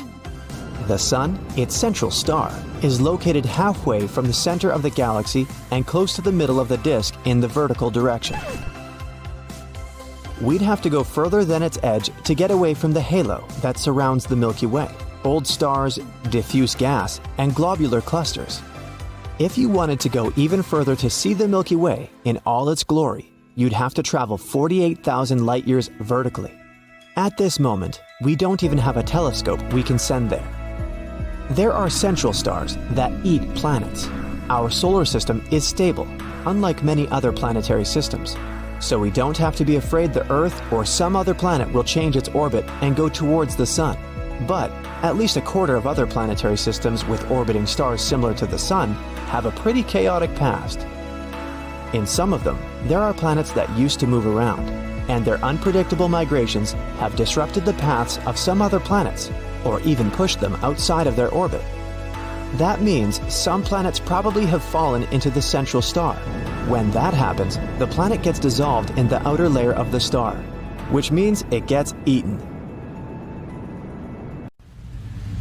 Now in space, inky darkness between blinding points of light does a great job. It hides black holes, gaping, hungry, and scary. Their blackness makes it really difficult for astronomers to find detailed information about these space monsters. When a powerful and massive star reaches the end of its life, it can't just fade into nothingness. One of the most likely scenarios, the star will run out of its nuclear fuel. Then, in a blazing flash of light, it'll collapse under its own gravity. If the star was large enough, it'll turn into a black hole. There's a hypothetical type of black hole called primordial. Scientists have never gotten any real proof of their existence. These holes are insanely old and quite tiny, by black hole standards, that is. Astronomers believe they could appear several milliseconds after the Big Bang. At that time, stars and galaxies weren't born yet. It means primordial black holes probably witnessed the entire history of the universe. By now, the smallest primordial black holes have most likely evaporated away, but the bigger ones can still be scattered out there in space. But how did primordial black holes appear in the first place? In the very beginning, space wasn't the same. In some regions, it was hotter, in others, cooler, and some areas were extremely dense. Scientists believe these dense spots could collapse into primordial black holes. The most curious thing, though? These holes might be so small exactly because they popped up right after the Big Bang. The longer it took a black hole to appear, the larger it was. The mass difference between older, smaller, and younger, bigger black holes was incredible. Compare the mass 1,000 times greater than our Sun's and that of a jelly bean. Now you get it. There was a theory that primordial black holes could actually be dark matter. This matter is believed to make up around 80% of the mass of the observable universe. Astronomers can't see this bizarre ingredient directly since it doesn't emit light or any kind of energy. The idea remained unpopular for decades, but recently, scientists have realized there are many more black holes in the universe than they used to think, and it means the theory might actually work. And the vast and still hidden from us population of Big Bang black holes could not only make up but be dark matter. After all, astronomers haven't discovered a single dark matter particle yet, even after decades of searching. Some scientists argue that dark matter can't be tons of multi-sized primordial black holes. They would collide far too often for this to work out. Others object that black holes might exist in twos, and then a third one can always approach the pair and replace one of the initial holes. After all, our universe is swarming with black holes, and there's no lack of them. This process would repeat again and again, meaning there would be almost no merges or collisions. Primordial black holes might stay in clusters the size of the distance between our Sun and the nearest star. Each of these clusters can be home to thousands of black holes, all crammed together. A 30 solar mass monster of a black hole might sit at the center, with more common stellar ones occupying the rest of the space. Such clusters can be everywhere astronomers think dark matter is. But so far, this is still only an exciting theory, and some scientists don't support it yet. More data is needed. Now, black holes sometimes behave like massive galactic volcanoes. From time to time, they flare up, but instead of spewing lava, they produce enormous amounts of energy, and it makes gaping holes in the surrounding material and gas. A short while ago, scientists discovered one of the largest craters in the universe. Radio and X-ray telescopes detected a supermassive black hole that threw a temper tantrum many years ago. It happened in a galaxy cluster about 390 million light-years away from Earth. The crater left behind, which was actually a hole punched in the cluster's hot gas, could fit 15 Milky Way galaxies. Whoa. Recently, astronomers have found out that one of the most massive stars in the neighborhood might just have vanished. The star used to hover in space 75 million light-years away from Earth. It's usually too far away for scientists to clearly see individual stars, unless they're really massive, like the one we're talking about. It was gigantic and shining 2.5 million times brighter than our Sun. For the last time, astronomers saw the star's light in 2011, but when they decided to examine it more closely several years later, they couldn't find it. Such huge stars usually go out in an extremely bright supernova, but nothing here, which puzzled the scientists to no end. There's a theory it collapsed into a black hole, and it happened without triggering a supernova first. It does occur among stars nearing the end of their lives, but very, very rarely. KB 141b is a planet outside of our solar system. At first glance, it's not that different from Earth. It has liquid oceans that evaporate into clouds, condense, and get back to the surface as rain. But instead of water, this all happens with rock. The surface of the exoplanet is covered with lava seas tens of miles deep. The temperature on K2-141b reaches 5,000 degrees during the day. That's hot enough for the magma in the oceans to vaporize into the atmosphere. Then, supersonic winds, which can move at the speed of 1 mile per second, carry this rock vapor to the planet's night side. The vaporized magma cools down, becomes liquid again, and falls as a rocky rain. Well, looks like we're gonna need a bigger bumbershoot. A star in the galaxy GSN 069 might turn into a planet the size of Jupiter in the next trillion years or so, all thanks to the star's regular encounters with a black hole. First, astronomers noticed bizarre X-ray bursts. Those were super bright and went off every 9 hours. After examining this phenomenon, the researchers realized it was a star getting flung in a unique orbit around a black hole, and the flashes they saw were the material being slurped off the star's surface. It happened every time the star darted past its greedy host. Over millions of years, the black hole has already transformed the red giant into a white dwarf, and the process isn't going to stop anytime soon.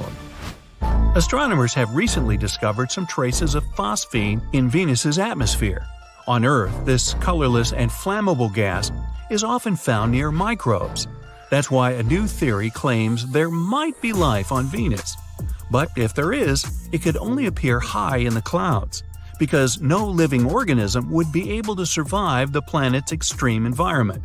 Its surface is incredibly dry, with no liquid water, and the pressure 90 times greater than that on Earth's surface. The temperatures there reach almost 900 degrees, hot enough to melt certain metals. So that's a no? Methane, a gas that's usually produced by living things, was found on Mars in 2013. European Space Agency's Mars Express spacecraft detected it in Gale Crater near the Martian equator. This discovery might one day answer the question if there's life on Mars. Asteroid 2019 OK scared scientists by sneaking up on our planet in July of 2019. This rather large rock, up to 400 feet across, appeared seemingly out of nowhere. It traveled uncomfortably close to the Earth, a mere 45,000 miles away.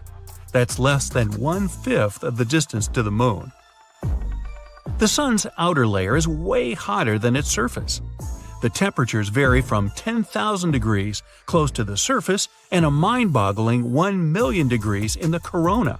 That's the Sun's outermost layer. The reason for this phenomenon might be nanoflares. Those are regular, powerful bursts of heat from the star. Another theory blames the layer that lies just beneath the Sun's surface. It seems to generate a weak magnetic field. That's why, when the energy from this layer leaves the Sun, it heats the corona through a mesh of magnetic branches and roots. The Moon might still be shrinking. Our planet's natural satellite has become 150 feet skinnier than it used to be several hundred million years ago. If its insides keep cooling, it might explain the quakes shaking the Moon's surface. In 2019, NASA's InSight lander, whose goal was to study the interior of Mars, registered the first Marsquake ever. These quakes were coming fast, about 2 per day. Most of them were tiny. You wouldn't even feel them if they happened on our planet. So far, more than 300 Marsquakes have been detected. Those are the first quakes on any space body other than the Earth and the Moon. Another mysterious phenomenon discovered by the mission was bizarre magnetic pulses. They occurred every midnight around the lander. It's still unclear what those pulses are. Maybe after midnight they're gonna let it all hang out, or something. Pluto's atmosphere rises much higher above the surface of the dwarf planet than, let's say, Earth's. It also has more than 20 layers, all of them freezing cold and extremely condensed. Oh, by the way, our Moon also has some sort of atmosphere. Called an exosphere, it consists of helium, neon, and argon. It's 10 trillion times less dense than Earth's atmosphere. Or, really thin.